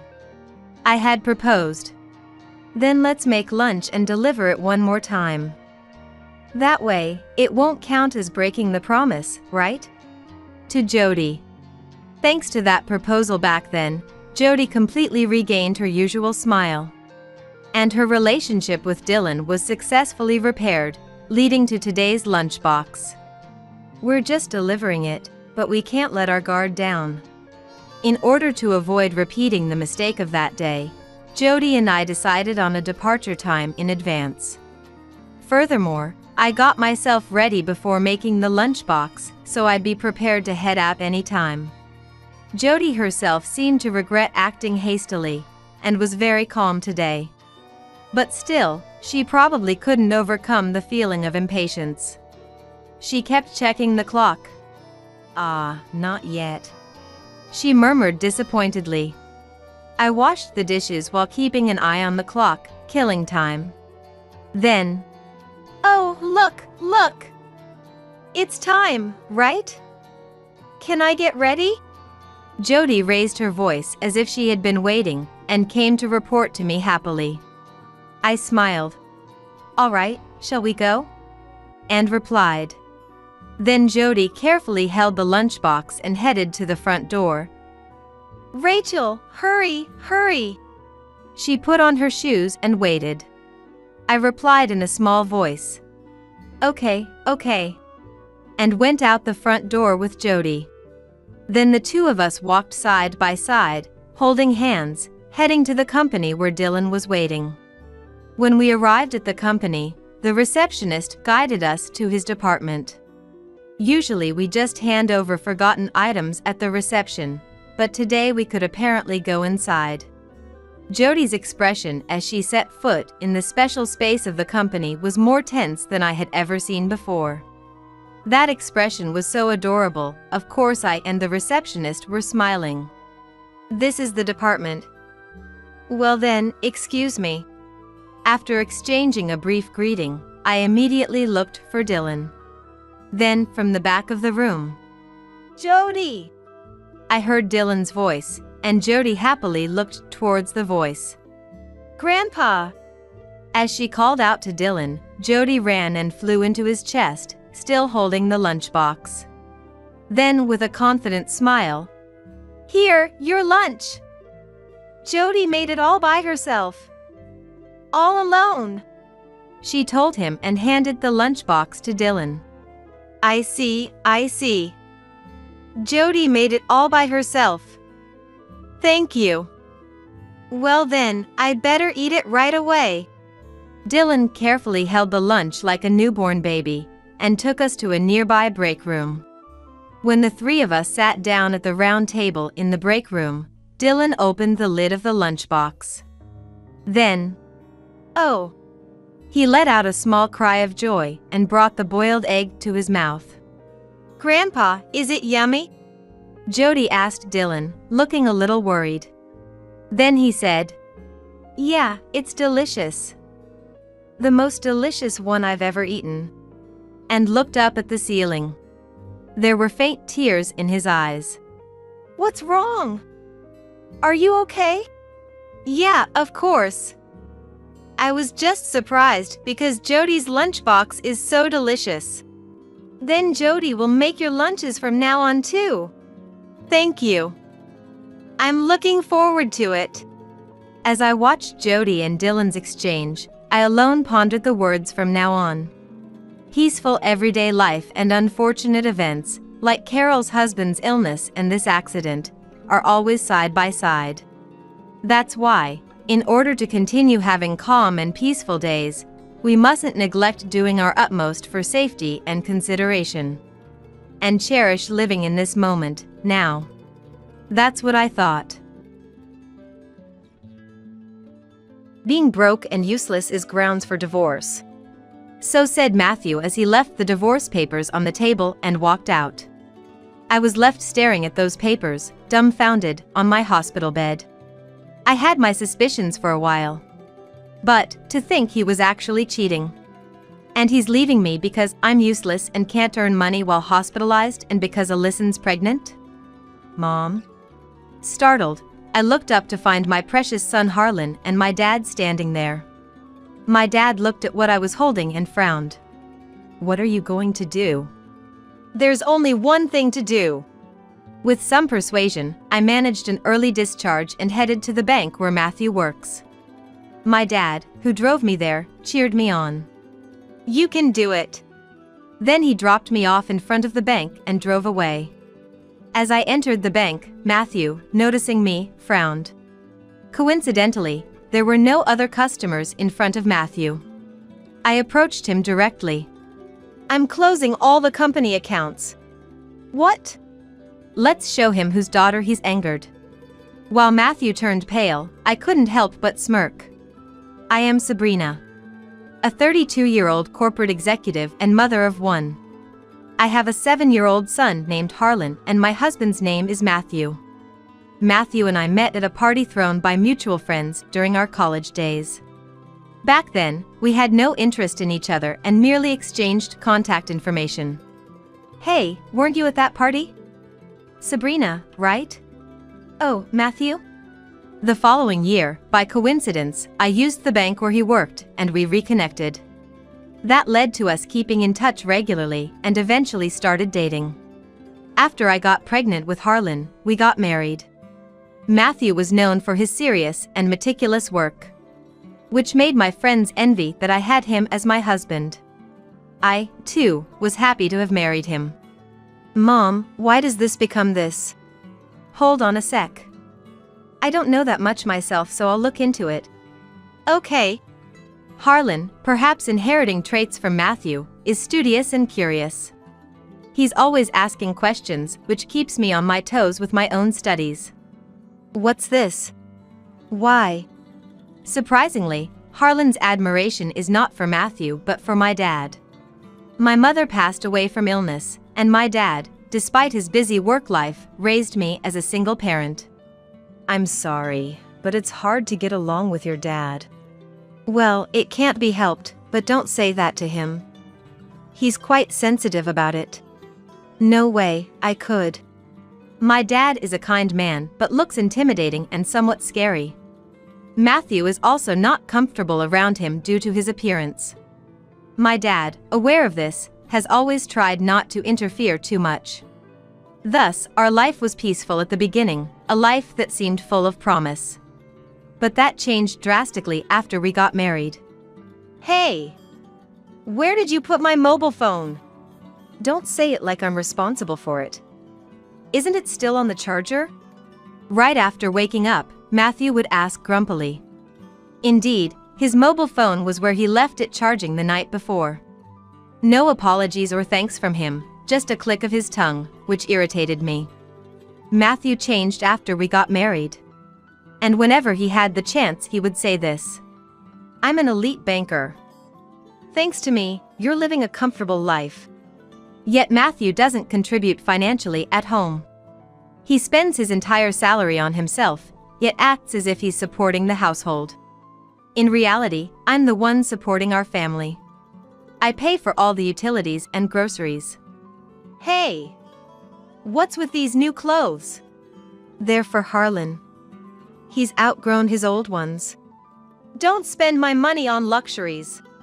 I'm paying with my own salary. I don't even have access to your account. Yet, if I take Harlan out for a meal or buy new clothes, he immediately complains. He seems to dislike any form of luxury, no matter how small. On the other hand, my dad is the type of person who's willing to spend money for our sake. The apartment you're in now is too small, right? That's why I bought the condo you and Matthew wanted to live in. And it's not far from my place, so I could be close with you guys. He said, laughing, and gave us the top floor as a gift. And to be there for us in times of need, he lives on a different floor in the same building. Mom, can I go to Grandpa's? Of course, but just because it's the same building doesn't mean you can stay out late. Make sure you come back before it gets dark. Okay. It might be natural for Harlan to be closer to his grandfather than his father, Matthew. Whenever he has the chance, Harlan goes to see my dad. Where's Harlan? At Dad's place. Is that so? Matthew never complains about my dad to him directly. And it seems he's careful not to say too much around Harlan, fearing he might tell my dad. It's just me he's bold with. Certainly, I keep quiet not to trouble my dad. Well, if it's just complaints, I can ignore them. That's how lightly I thought of it as. And so unlike my dad, Matthew doesn't participate in childcare at all. I've been called out by Alyson, so I'm heading out. What? Again? And it's Matthew's childhood friend Alyson who's stealing away his time from childcare. I dislike her, more than just being uncomfortable around her. Matthew and I are like siblings. So please don't misunderstand. Every time she meets me, she would say something like that. Yet, she always tries to assert her dominance. Matthew used to be. As if she knows Matthew better than I do, which is just annoying. Valeria, Matthew's mother-in-law, also dotes on Alyson, which complicates things further. Why did Matthew choose such a woman instead of Alyson? He should have married Alyson. When called to my in-laws, Valeria made sure to say such things loud enough for me to hear. John, my father-in-law, always scolds her for it, but she doesn't seem to care. Alyson claims to be a natural airhead. I'm just a natural airhead, that's why I rely on Matthew so much. I don't mean to make Sabrina uncomfortable. This might be okay if she were younger. But she's 28, not exactly young. It's time she acted her age. The reason she and Matthew didn't end up together is because of John. I don't want such a woman even as an in-law. If it really comes down to it, I'll divorce you. Alyson can hardly be called as a good person. She's notorious for playing around with men and doesn't work either. Whatever she wants, she gets Matthew to buy for her. John despises Alyson and strongly opposed their relationship. I could never understand why Valeria adores Alyson so much.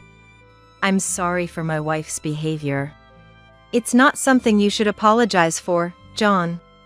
Matthew too. To not defend his wife from such remarks, and instead, being friendly with such a woman. True to John's words, no matter what Valeria says about me, Matthew never defends me. Sometimes, he even laughs. Why do you say those things, Grandma? If Mom and Dad hadn't met, I wouldn't be born. Does that mean I'm an unwanted child to you, Grandma? No, that's not true at all. Harlan always stands up for me in place of Matthew. Harlan may not understand how children are made, but he knows they can't be born without both parents. Valeria adores her brilliant grandson, so she refrains from making such remarks in front of Harlan. In that aspect, Valeria and Matthew are very alike, making it seem they really are related. I have plans to drink with Alyssa tonight, so I'll be home late. Oh, really?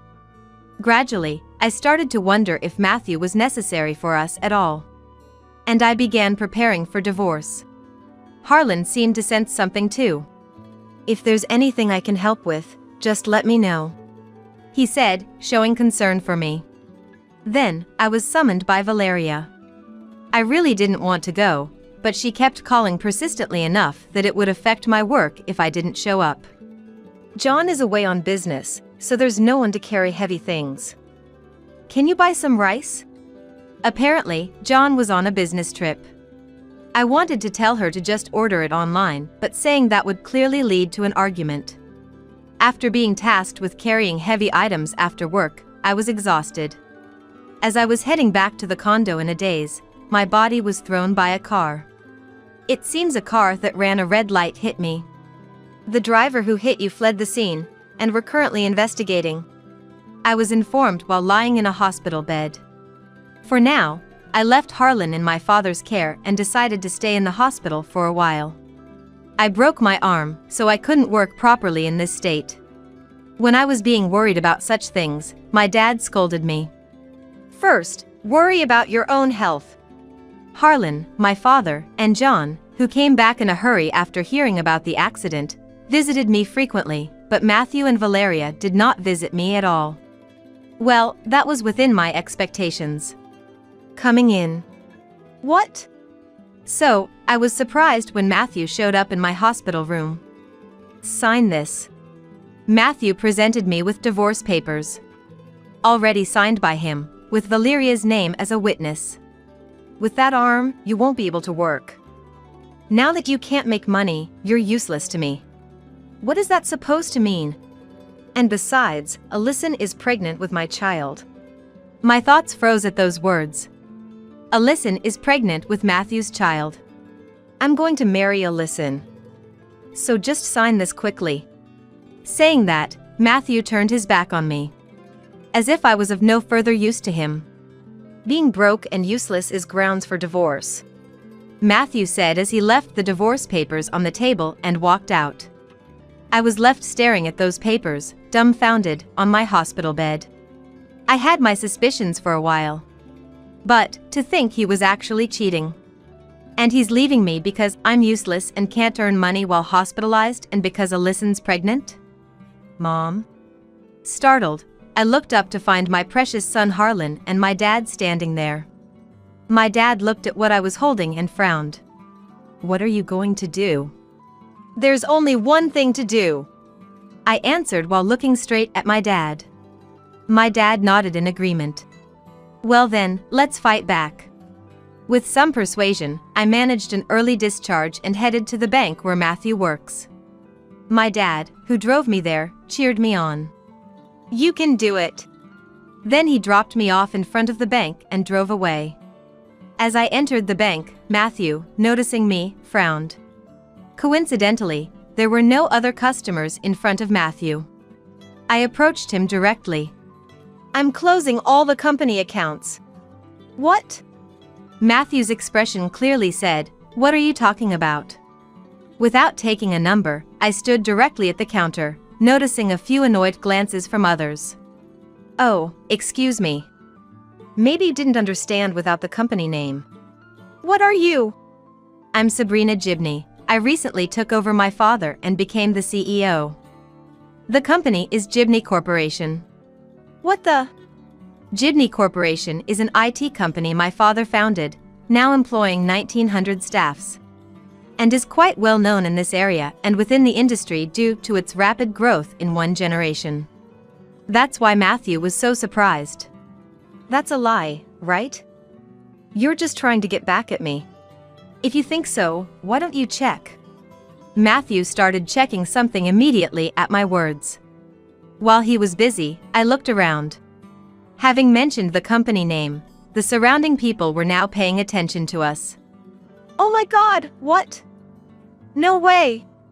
It seemed he had confirmed it. Matthew looked up at me hesitantly. You're really from that Jibney Corporation? Let's show him whose daughter he has angered. Contrary to Matthew's pale face, I smirked unpleasantly. That's right, so please proceed with the cancellation quickly. Wait, if you cancel all at once like this. By the way, my father is quite angry about this matter as well. Quickly pack your things and leave the apartment. What? Why should I be the one to leave? It seems Matthew had forgotten that the apartment was purchased by my father, and the ownership was in my father's name. Otherwise, he wouldn't have brought Alyssa in while I was hospitalized and still be living there. Forgot? That apartment was bought by my father, the former president. You haven't contributed any money, let alone for living expenses. You've been spending everything on your childhood friend and mistress, Alyssa. In fact, you've been living on my salary. Who do you think has been supporting your lifestyle? Well, about that. And now, because she's pregnant, you expect me to hand over the apartment to you and your mistress? How much more do you intend to insult me?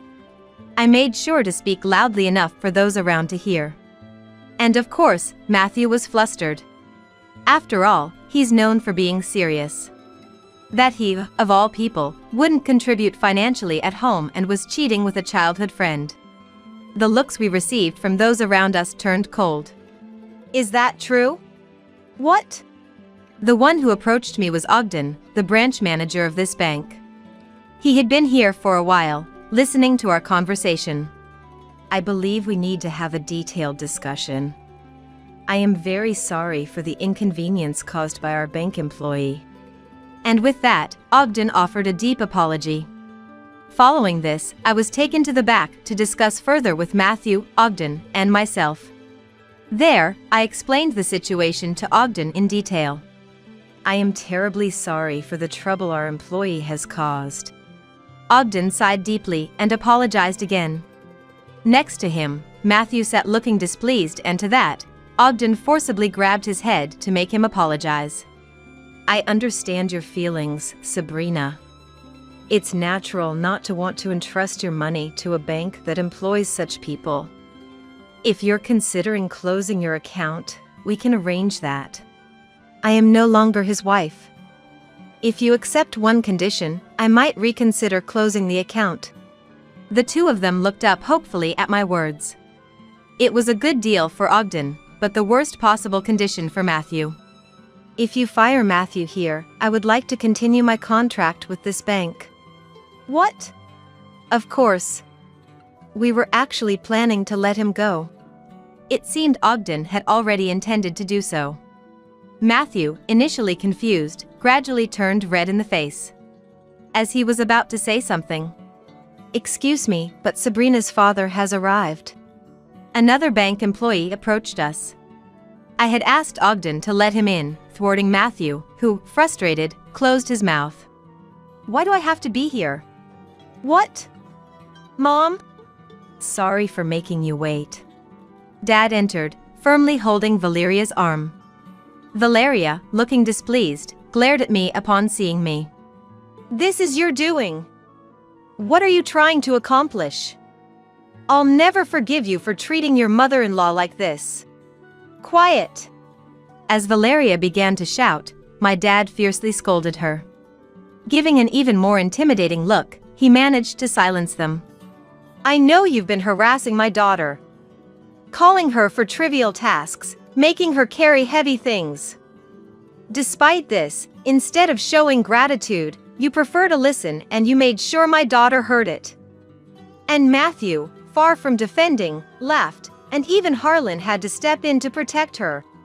My dad's angry voice echoed through the bank.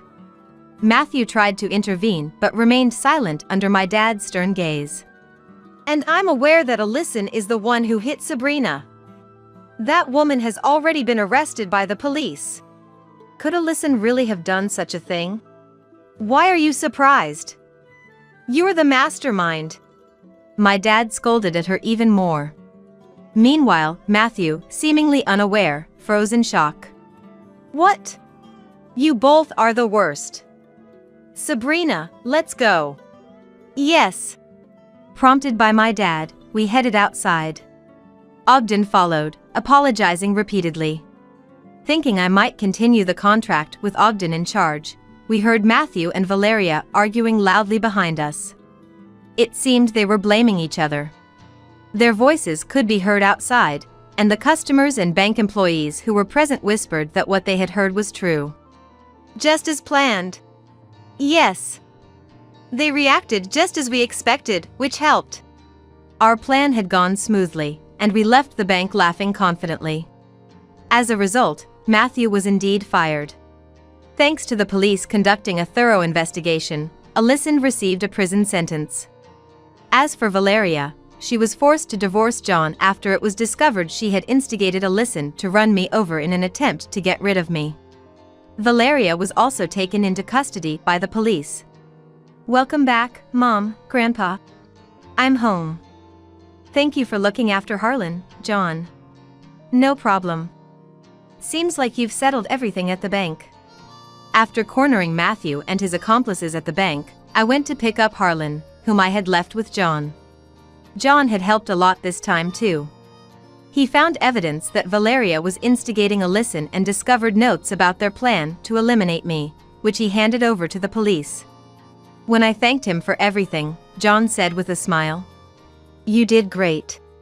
Since then, my days have become busier than ever. Being busy as a next-in-line president and a board member already, becoming president has added even more responsibility on me due to Matthew. And as for my dad, he started a new company. "I've always wanted to start a new company," he said, pushing the presidency onto me, eager to show Matthew up. Because of that, both my father and I became busy, so John has been looking after Harlan. Apparently, John's business trip was forced upon him because Valeria was having an affair with his boss. He took early retirement and moved into a vacant apartment in our building. I'm currently studying about remote work. Planning to eventually entrust him with work, I've sent someone knowledgeable his way. He seems very capable, so I'd like him to excel in my new company.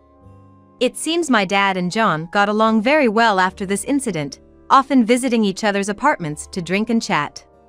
On the other hand, Matthew, having been driven out, returned to his empty family home. Unable to find employment at any bank with rumors spread by my dad and I everywhere, he was left unemployable, forced to pay me compensation through debts. Now, spending his days tirelessly working part-time jobs, he came crying to us, but we collectively ignored him. Once rumored to be on the fast track to becoming a branch manager, he has fallen far. When I grow up, I want to be like Grandpa. Harlan has come to respect my dad even more after this incident. Seeing him as a hero for rescuing us from the malicious acts of Matthew and Valeria. Would you take over for Grandpa someday? Yes. Hearing Harlan's willingness to follow in his footsteps, my dad was overjoyed. Determined not to be outdone by my father, I resolved to work even harder. Eventually, both my company and my father's company settled down. Oh, welcome home, Mom. Welcome back, looks like you worked hard. When I come home exhausted, I find John had already prepared dinner for us. I helped today too. Really? That's great, Harlan. I'm looking forward to dinner. Praising Harlan's effort with a smile, my dad also returned home late. Then, the four of us sat around the dining table, chatting and eating dinner together. In stark contrast to us, Matthew and his accomplices were scattered. Matthew piled up debts upon debts, eventually becoming indebted to a loan shark. And I heard rumors he was put on a ship. Matthew's family home was sold to pay off his debts, and Valeria, now without a place to go, was spotted living under a bridge by an acquaintance. By the way, I received an apology letter from Alyson's parents. They're good people, I hope you'll read it. If you say so, John. According to the letter from Alyssan's parents, she gave birth in prison. They took the child in, and after Alyssan's release, they moved away to ensure she wouldn't rely on them. The letter contained deep apologies to me. Alyssan's parents seem like very good people. I sincerely hope the child grows up to resemble their grandparents rather than their parents. Nonetheless, Alyssan too has lost a place to return to. I hope she reflects on her sins in her solitude. Time passed by and it had been 10 years since the divorce. We've grown without being troubled by Matthew. Did I even have a dad? Apparently, he vaguely remembers Matthew's existence but considers irrelevant to his life. And I too have completely forgotten about his existence. I've decided to take over Grandpa's company after all. If that's what you've decided, I won't object. Harlan chose to inherit my dad's company, which was originally a company making toys. Starting as an ordinary employee, Harlan is valued for his constant flow of ideas. Maybe it's time to leave the company in Harlan's hands. My dad would say so in a laugh. Once he hands over the company to Harlan, he plans to live a quiet life in the countryside. I'm also finding a successor and teaching them my job earnestly. Once they've grown enough, I too might consider early retirement and start a new path. With that thought of future in mind, I will continue to work as the CEO. Standing is common sense for a daughter-in-law. I had been preparing food and welcoming guests since the morning at a family gathering. Being 9 months pregnant, I was taking a short break on the sofa in the back. When my mother-in-law, Susan, found me sitting, her expression changed drastically as she approached me and snapped those words. Susan, I'm sorry. I'm just having some discomfort in my stomach. Unable to stand due to the pain, I apologized while remaining seated on the sofa. As I struggled to get up, Susan, seeming to give up, turned to leave but then shockingly kicked my stomach. Susan, how could you? I immediately curled up to protect my stomach, and fortunately, I didn't feel much pain. It's your useless body that's the problem. This was a line I was all too familiar with after always being oppressed, but I was left speechless by the shock of being kicked in the stomach. Someone, who had been silently watching this scene, waited until Susan was seated, and then...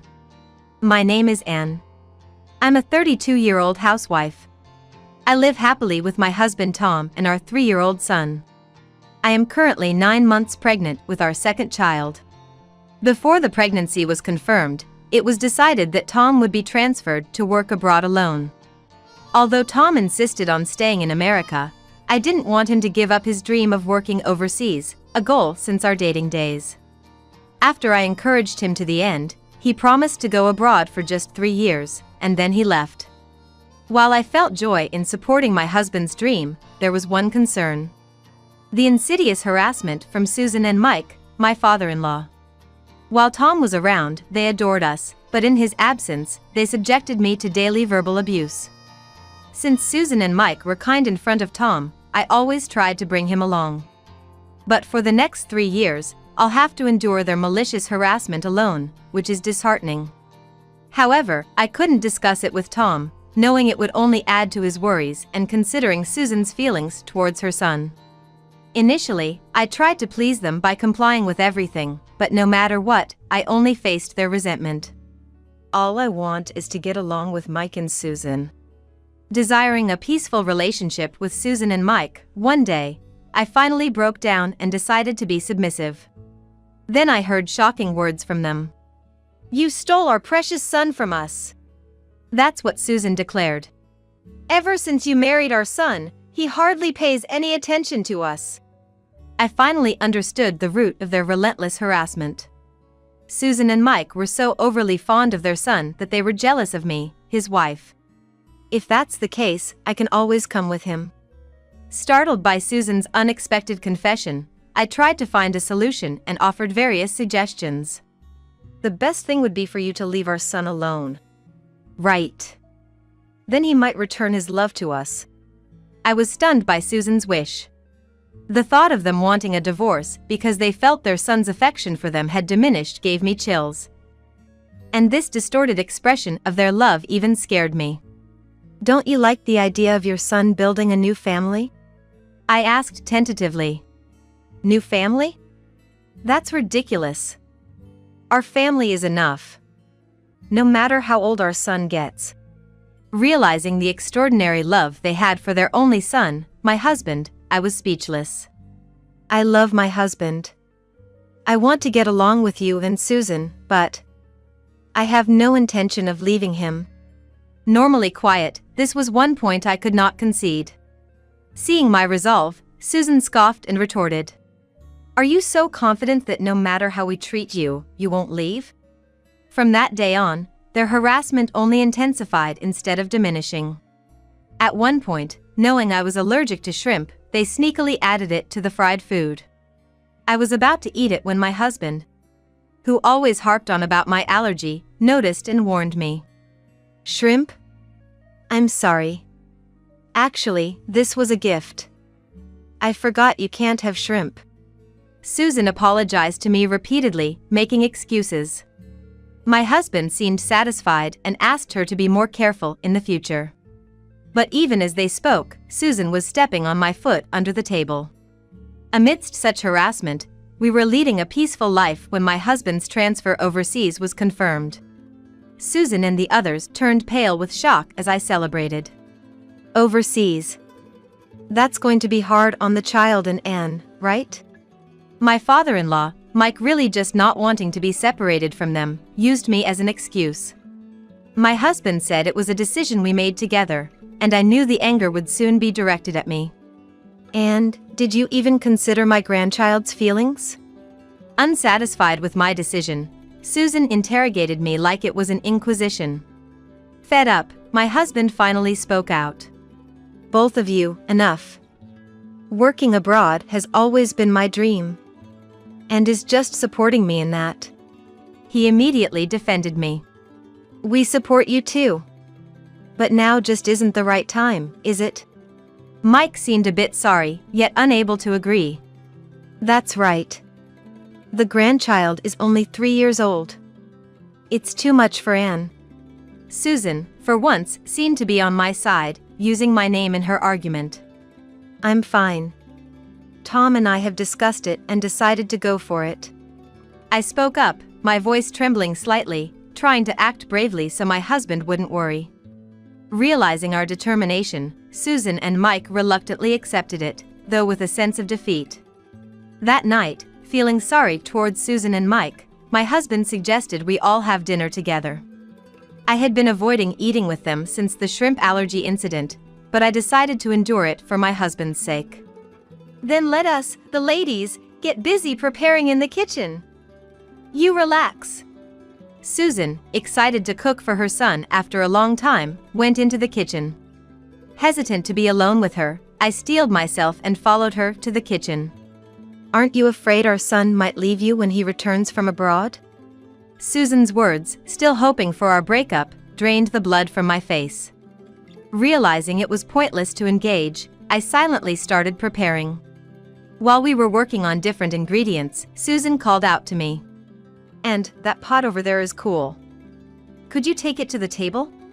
Busy with preparations, I followed Susan's instructions and grabbed the pot handle with my bare hands, only to let go immediately from the scorching heat. A pot of steaming hot beef stew fell right at my feet. I burned my hands and feet. Hearing my scream, my husband and Susan rushed over. And did you touch it with your bare hands?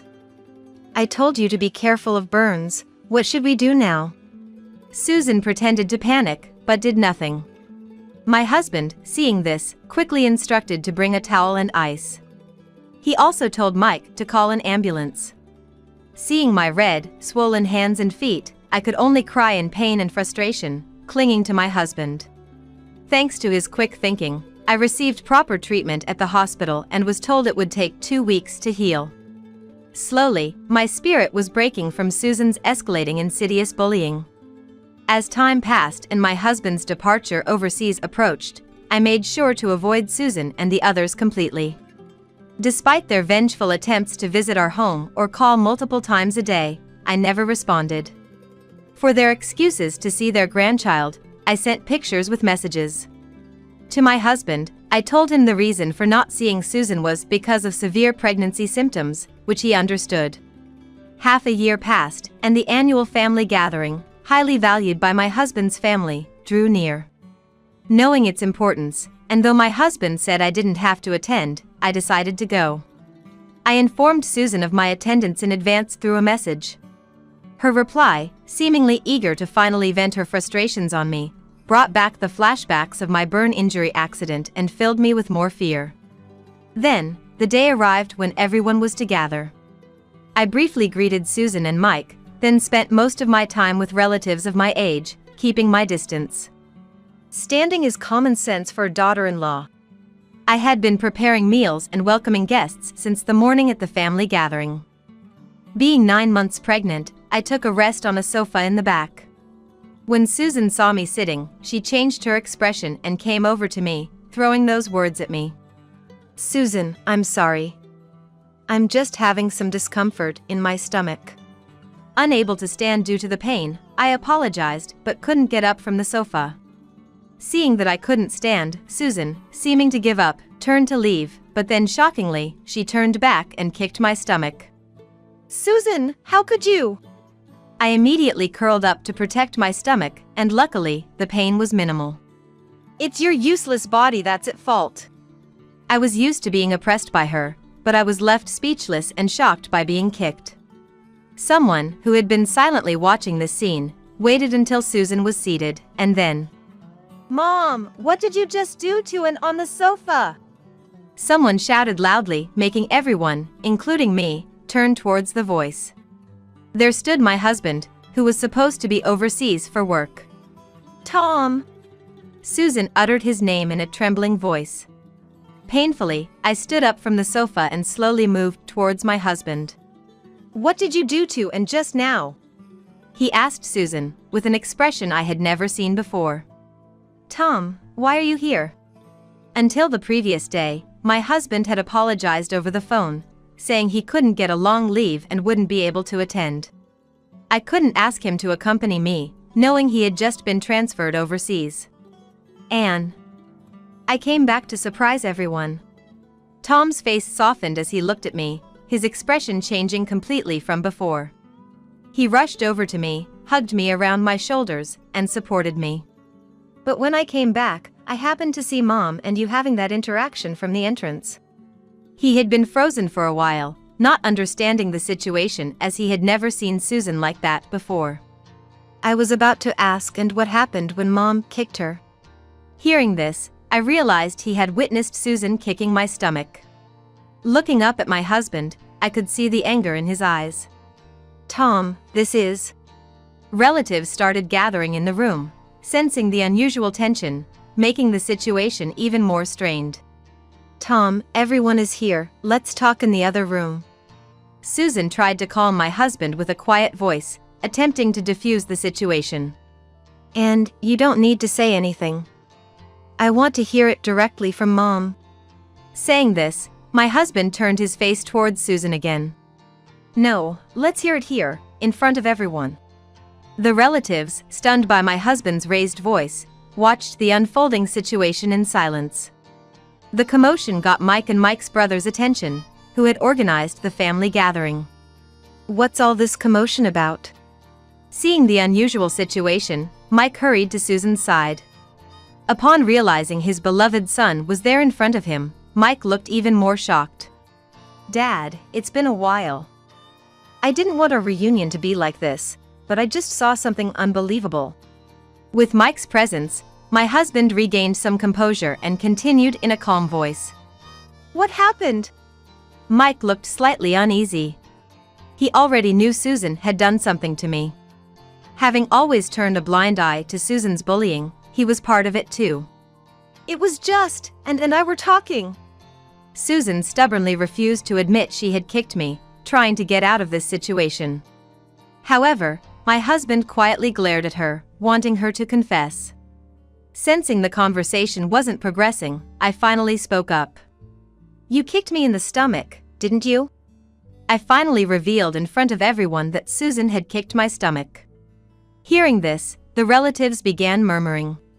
And what an accusation! I would never do such a thing. Susan shouted, flustered. Never. What, Mom? I saw it with my own eyes. My husband expressed his frustration and anger at Susan's denial and her true nature. As he seemed about to confront Susan, I urged him desperately to stay calm. Tom, are you sure it wasn't a misunderstanding? Susan doing such a thing. Mike continued to defend Susan until the end. Hearing this, my husband's suspicion only deepened. Dad, even now, you're siding with Mom? My husband was speechless at Mike's attitude, seemingly more afraid of Susan facing critical judgment than the fact she had kicked me. Tom. I could only hold his hand tightly. The ease with which his parents dismissed their daughter-in-law raised my husband's suspicions, bringing up a question in his mind. Anne. This isn't the first time, is it? My husband's intuition seemed to pick up on something from Susan's behavior. Trying not to worry him, I felt both frustrated and relieved that my strongest ally had finally appeared, bringing tears to my eyes. Realizing this wasn't the first incident, my husband asked, Mom, what terrible things have you done to Anne? His anger not subsiding but intensifying. The relatives intervened to stop Tom as he approached Susan and Mike. Tell everyone here what pain you've caused, Anne. As Susan heard this, her face turned pale, and she collapsed to the ground.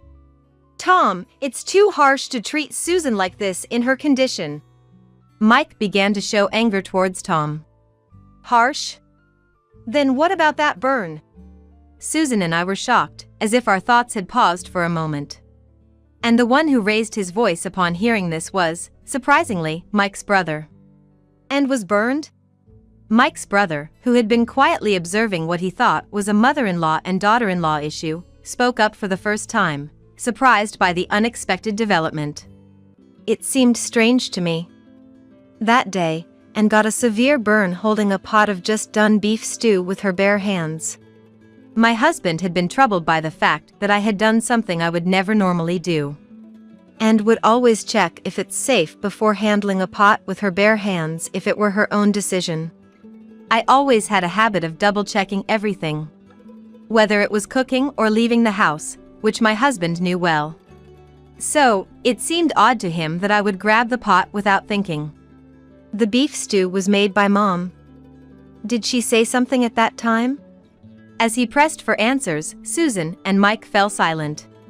Some relatives defended Susan, while others expressed disbelief. I decided to reveal everything. That time, Susan said it was cool, right? I repeated Susan's words with courage.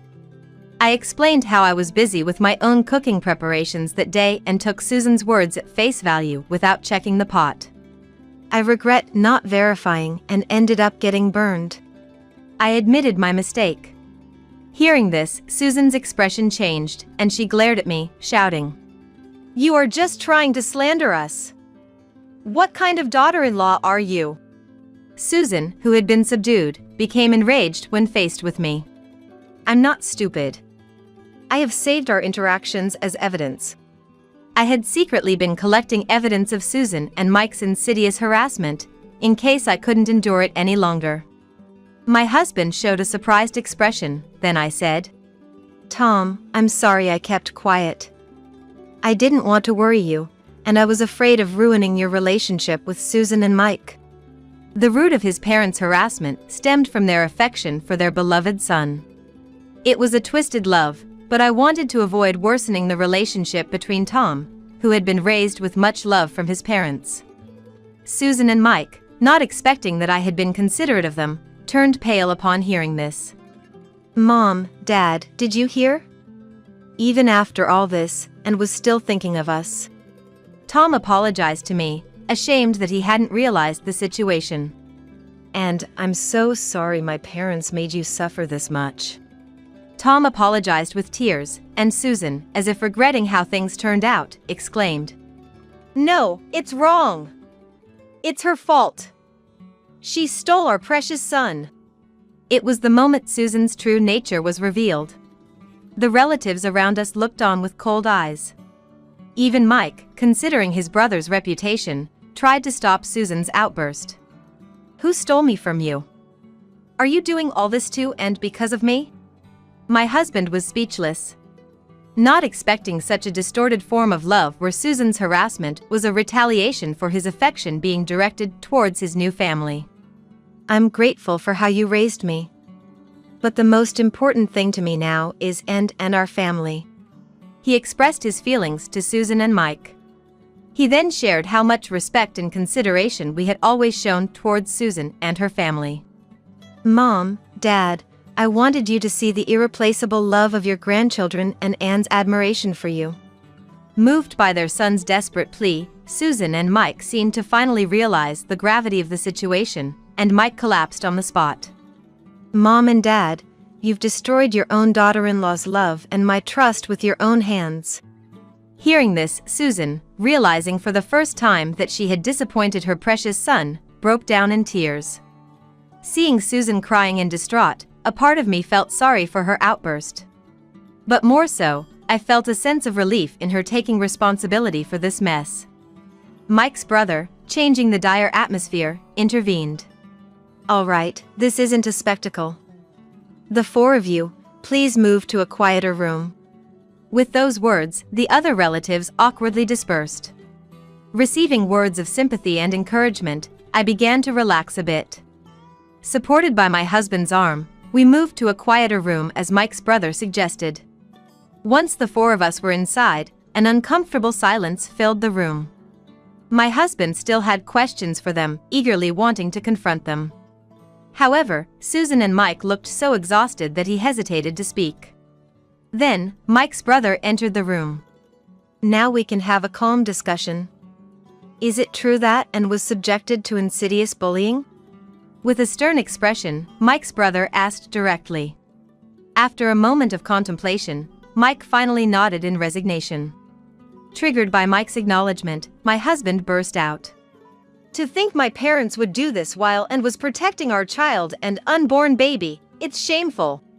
He voiced all the accusations as if speaking on my behalf. He revealed that the shrimp allergy, the burn, and the kicking were all acts of spite towards me. "I can't understand how Dad and Mom could hurt Anne to such an extent." Disappointed beyond imagination, my husband's disillusionment deepened. Then, Mike's brother brought an end to the discussion. "Tom, that's enough. As your uncle, I'm deeply sorry for such a shameful sibling. I can't forgive what they've done." He apologized to us, then rushed to Mike and struck him on the cheek.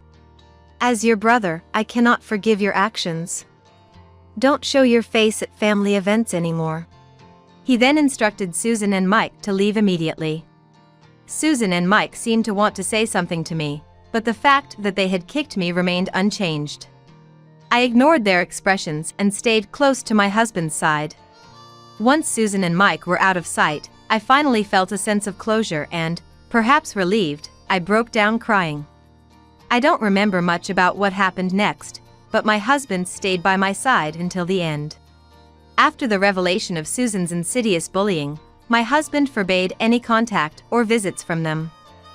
This helped me avoid seeing Susan, and gradually, my emotional wounds began to heal. The overseas transfer that was supposed to last 3 years was cut short by my husband, who didn't want to be away any longer. He returned to America after just 1 year. Initially, I was a bit apprehensive, but I supported his return, prioritizing the safe birth of our second child. Now, we are eagerly awaiting the birth of our second child as a family of 3. Susan still sends daily messages of apology, wanting to mend our relationship. When I express my fear of seeing them, my husband continues to prioritize my feelings.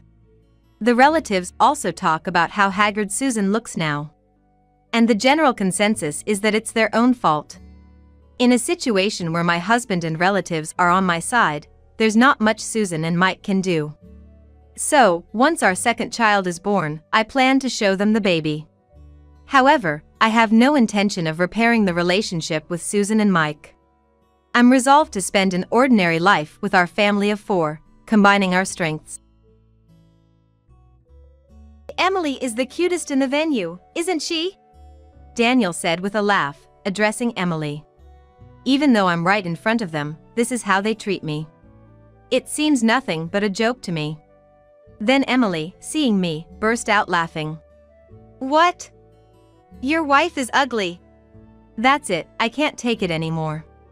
"I'm calling off the marriage." I said that straight to Daniel. "My name is Addison. I'm turning 29 this year. I've always loved numbers, and now I work in general affairs. I think this job suits my serious nature. Currently, I'm intensely studying for a qualification. The man I was supposed to marry is named Daniel. I met Daniel at a party. I had never been in a relationship with a man before. I lacked confidence and couldn't initiate conversations with men. As my friends began marrying off, I started attending parties in a rush. That's when I got accustomed to parties and met Daniel. My first impression of Daniel was that he was cool and refreshing. When we talked at the party, I enjoyed conversing with him a lot. Daniel, an elite at a major pharmaceutical company, is the same age as me. Even his academic background is impeccable. Yet, he's unpretentious and always brings up fun topics. I mistook his familiarity with women as just an act at first. Eventually, we became a couple. I was surprised that I could become a couple with him. I thought I had used up all my luck and love for being chosen by such a wonderful person. When we became a couple, he smiled at me and said, "I'm so glad you chose me. I'm such a lucky guy." But really, I was the one chosen by him. So I said, "I'm super happy too. But why did you choose me?" I asked him. I was genuinely insecure about being a match for someone as great as him. But he just laughed and replied, "I like girls who aren't experienced with guys and seem pure. You're my ideal." "Then that's great. Looking forward to being with you," I said, smiling back at him. After that, he regularly asked me out on dates. On our third date, he confessed, and we started dating. Half a year later, he proposed. I liked him, so I immediately said yes. "That's great. Let's be happy together," he said with a smile. Living for 29 years, I had finally grasped happiness. I would become even happier after getting married. I believed so. But my expectations crumbled to nothing. Because after we got engaged and started living together, he changed. While dating, "Addison, you're really cute. My princess." He always praised me with a smile. But now, that's a thing of the past. Lately, he's always belittling me. For instance, the day after we started living together. I got up earlier than him that day and started preparing breakfast.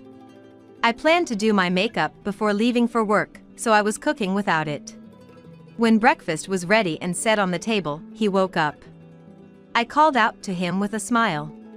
"Good morning, Daniel. Breakfast is ready, let's eat together."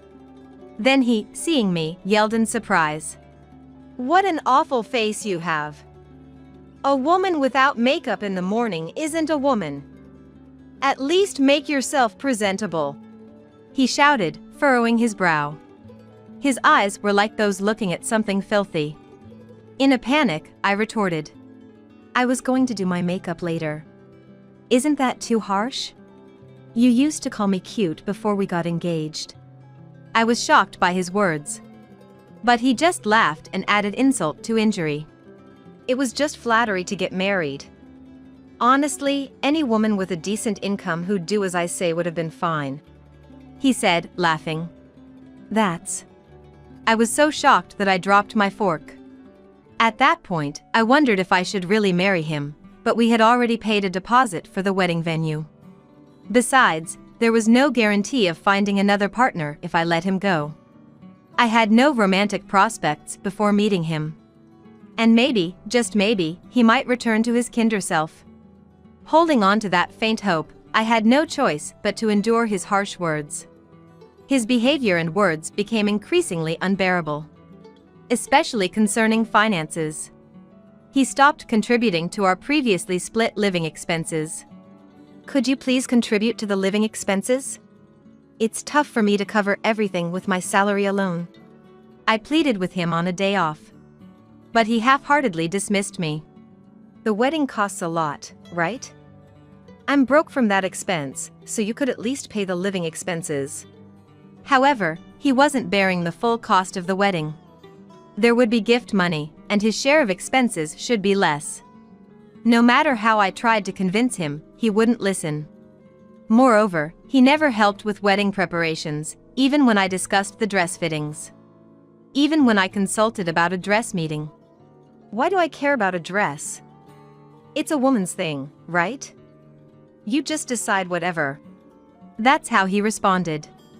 And there were issues with his friends too. He seemed to have many friends, as his mobile phone frequently rang.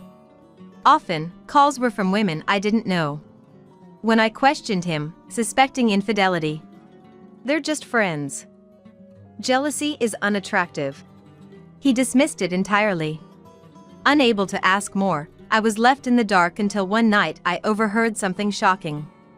It was when I woke up in the middle of the night. I usually slept with him in the bedroom, but that night, thirsty and awake, I noticed he wasn't there. I heard voices from the living room. He was on the phone. Daniel? I was about to open the door to the living room, but his words stopped me. Our apartment walls are thin, so conversations are usually audible. I wished I had married Emily, he said, laughing. And Emily's voice, loud enough through the phone, responded. But you'll quit your job someday, right? I want someone who can really provide. She laughed. Her voice was unbearably annoying. It was clear she was flirting with Daniel and aware of his attraction. But Daniel continued the call unfazed. It was really great when I was dating you. You're so cute. Should we get back together? Emily burst into laughter at his suggestion. That would be sad for your fiancé, wouldn't it? Though I'm definitely cuter. She laughed. Daniel continued to badmouth me with ease. I shed a tear at his cruelty. And whispered quietly, so as not to be heard in the next room. Daniel, you never really loved me. I thought I could finally be happy. I cried, stifling my voice so he wouldn't notice. Unaware of me, they continued their sweet conversation. Their phone call was hellish for me to overhear. Why did I rush into this marriage? I muttered, crying. He was definitely cheating, and it seemed unlikely he'd return to the kind man he was before we lived together. But the wedding was only a week away. What should I do? I could only despair about the future. Then came the wedding day. Daniel and I were preparing in the dressing room. Our families had already entered the ceremony hall, leaving us alone. Just waiting for the attendant to arrive, we heard a knock. Come in, please.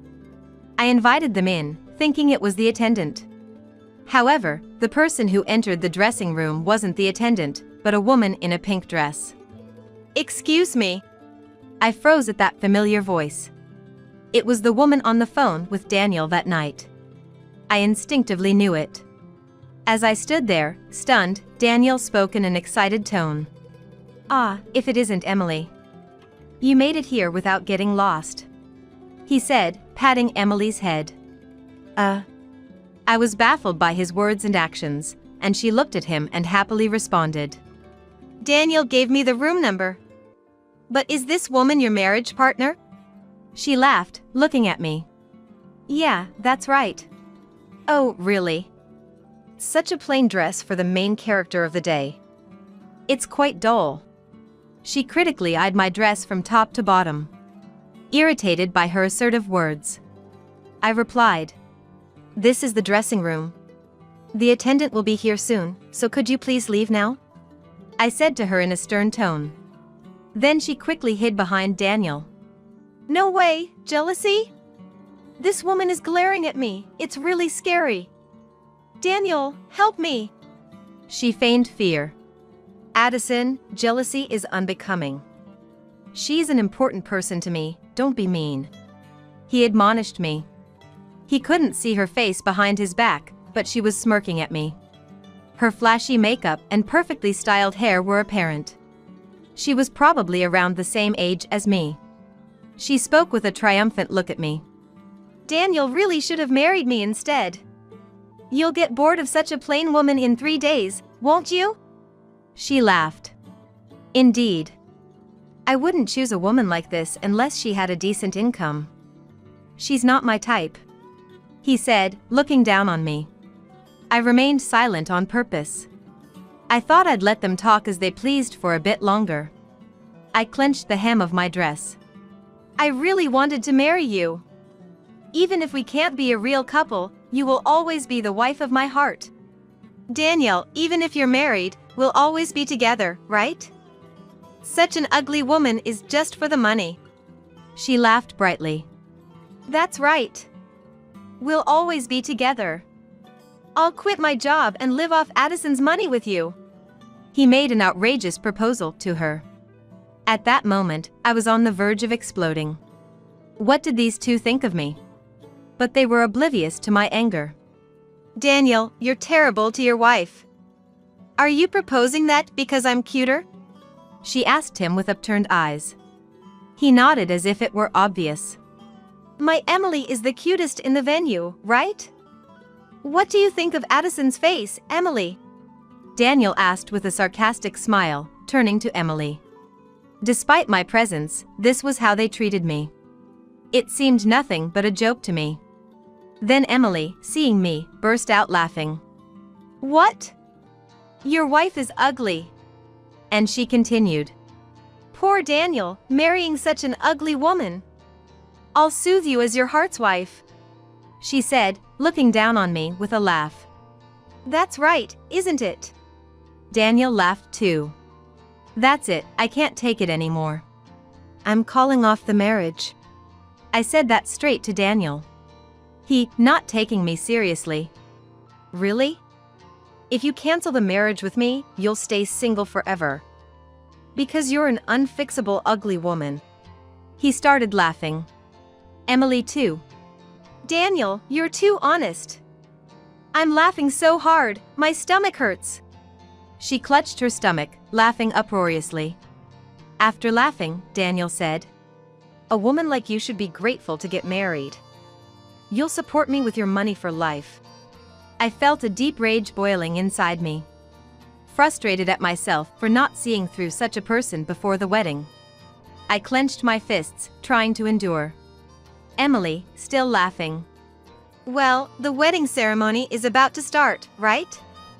I have to go eat my share of the celebration money, so I'll head to the venue first, she said and left the room.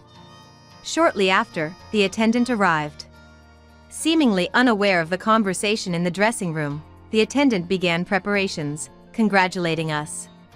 Then the attendant started explaining the wedding. Daniel and I had chosen a restaurant wedding, starting with the reception.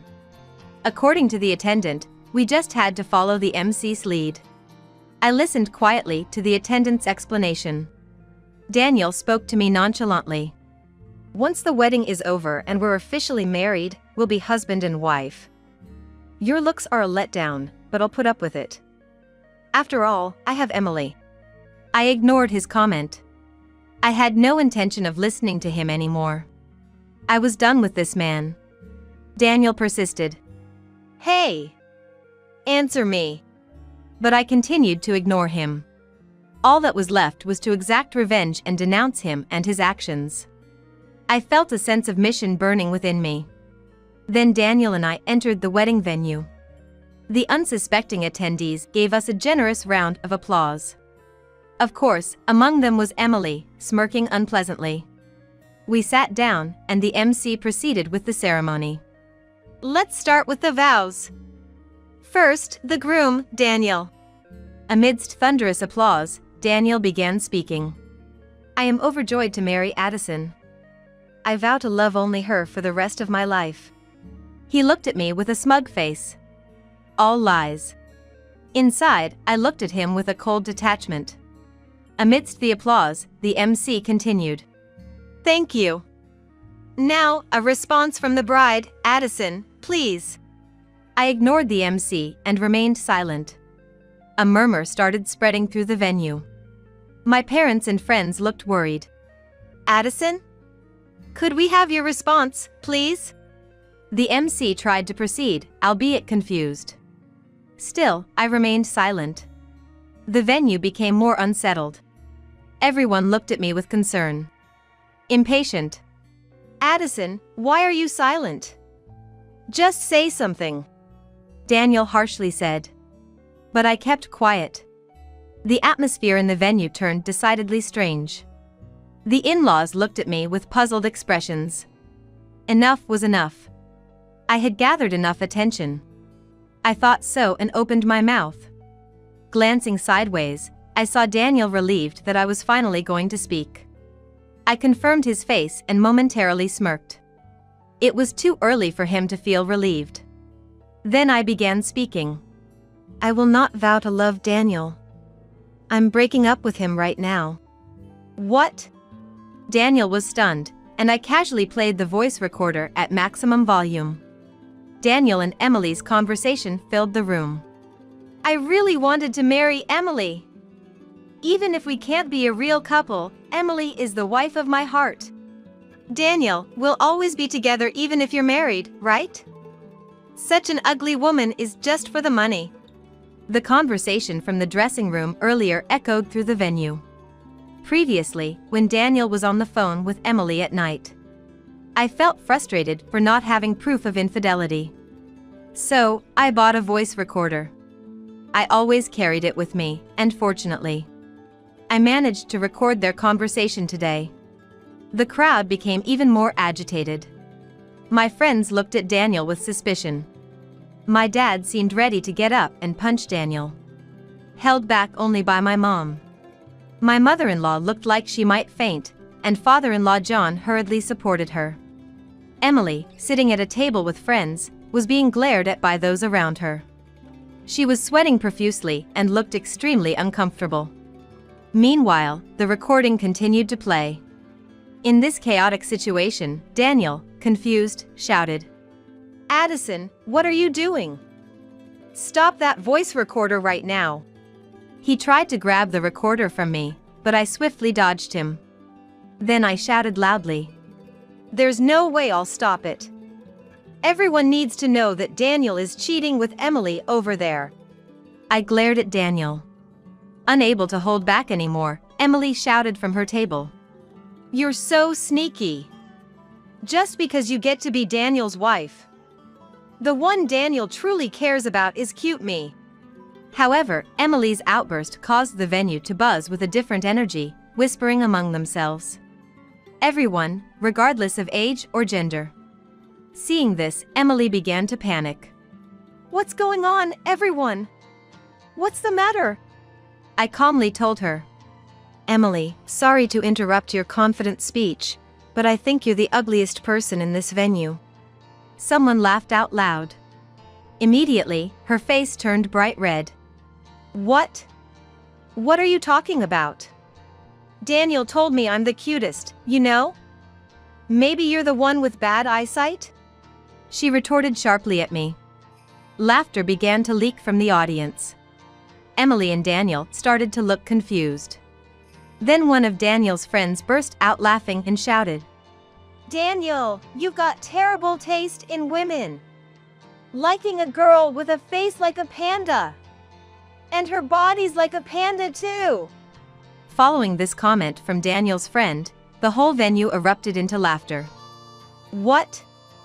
Aren't you being rude? Emily yelled at Daniel's friend, but her voice was drowned out by the laughter. Yes, she did look like a panda.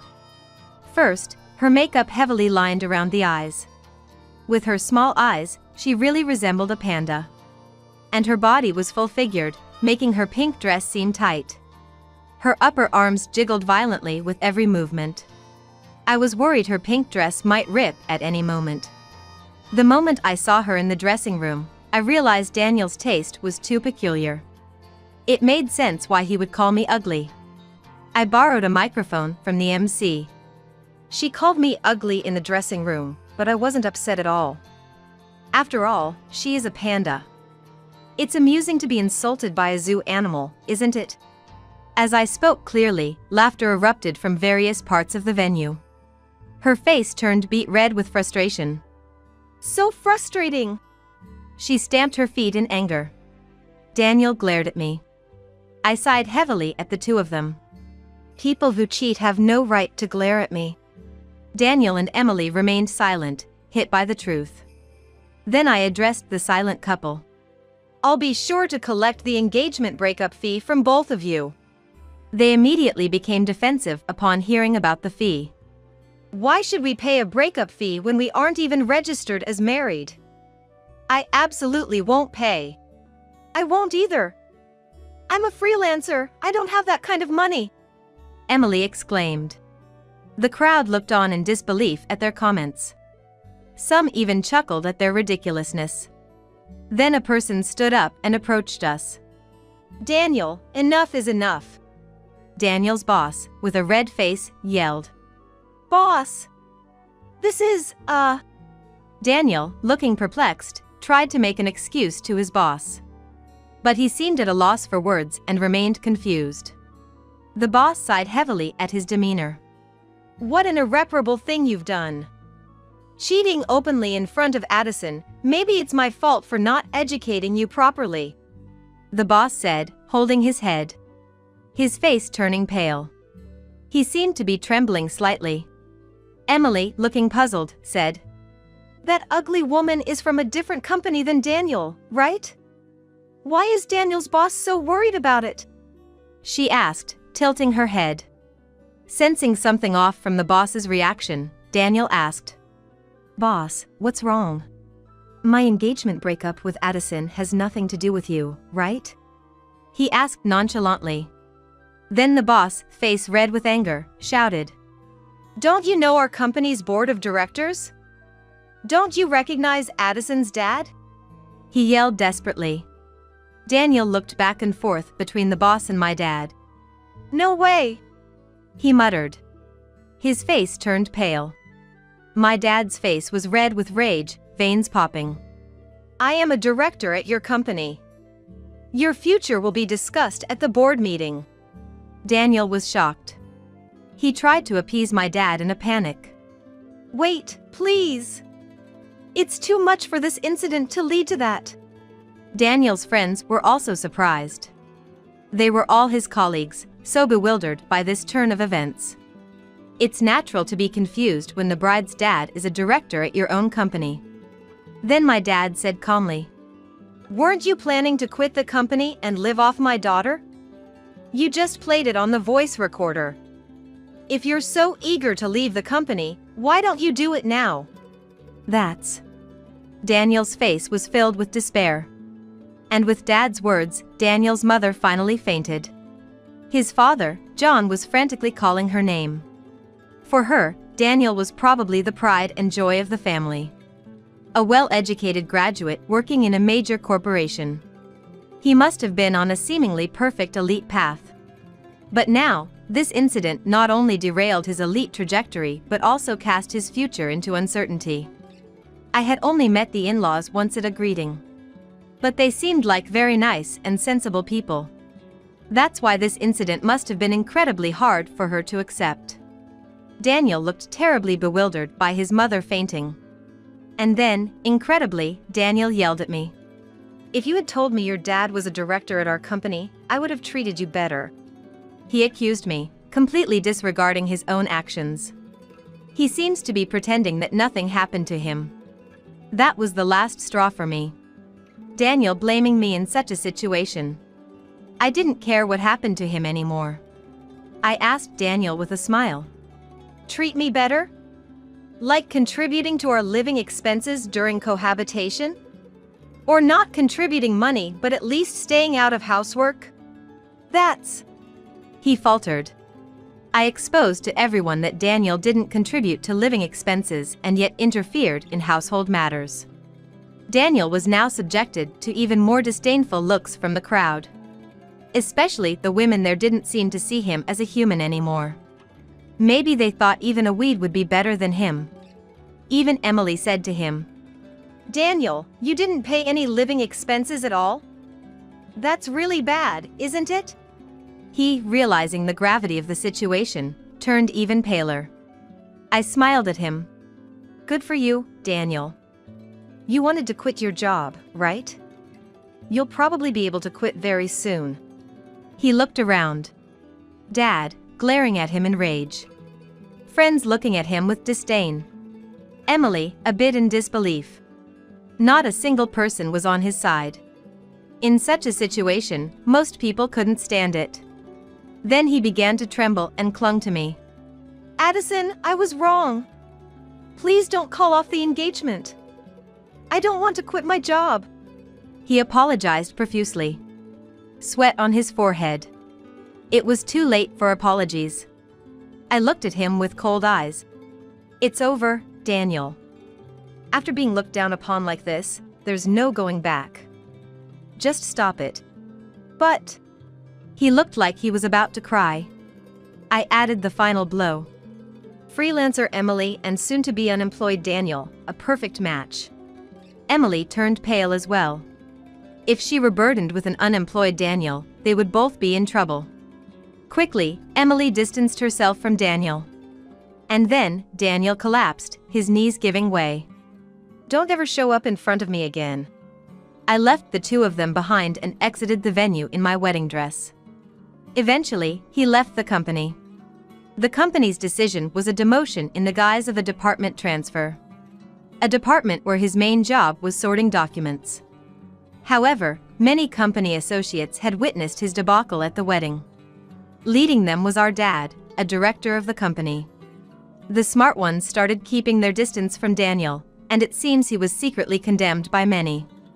Consequently, he found it increasingly difficult to stay at the company. Eventually, unable to bear it, he submitted his resignation before the transfer. But leaving the company brought him further trials. It was the hefty breakup fee. The engagement breakup fee was just the going rate, not too high. But we added the wedding costs on top of it. Since the wedding turned out that way, we had to return the congratulatory money to all the guests. But the food was served, and the full cost of the wedding had to be paid. He was responsible for the disruption of the wedding, so it was decided that he would bear the cost. Daniel's parents, who were very nice people, apologized to me several times. I felt almost sorry for them. Daniel had no savings. He was flashy with money and spent whatever he had. Therefore, his parents initially shouldered the guarantee money. However, in the discussion, "If I marry Addison, I don't have to pay, right? Then I'll register the marriage," Daniel argued. I felt nothing but contempt for him. And for saying that, he was severely scolded by his father, John. Eventually, an infuriated John said, "You're hopeless. I'm done with you." Daniel was visibly panicked. With no job and no home, Daniel was in a dire situation. Naturally, the apartment where Daniel and I had been living was already in the process of being vacated. I think he has to leave by the end of this month. I had already arranged movers and sent my belongings to my parents' house, leaving the apartment. After that, he kept ignoring the landlord's eviction notices. Eventually, he was sued. I found out about this because the landlord contacted me.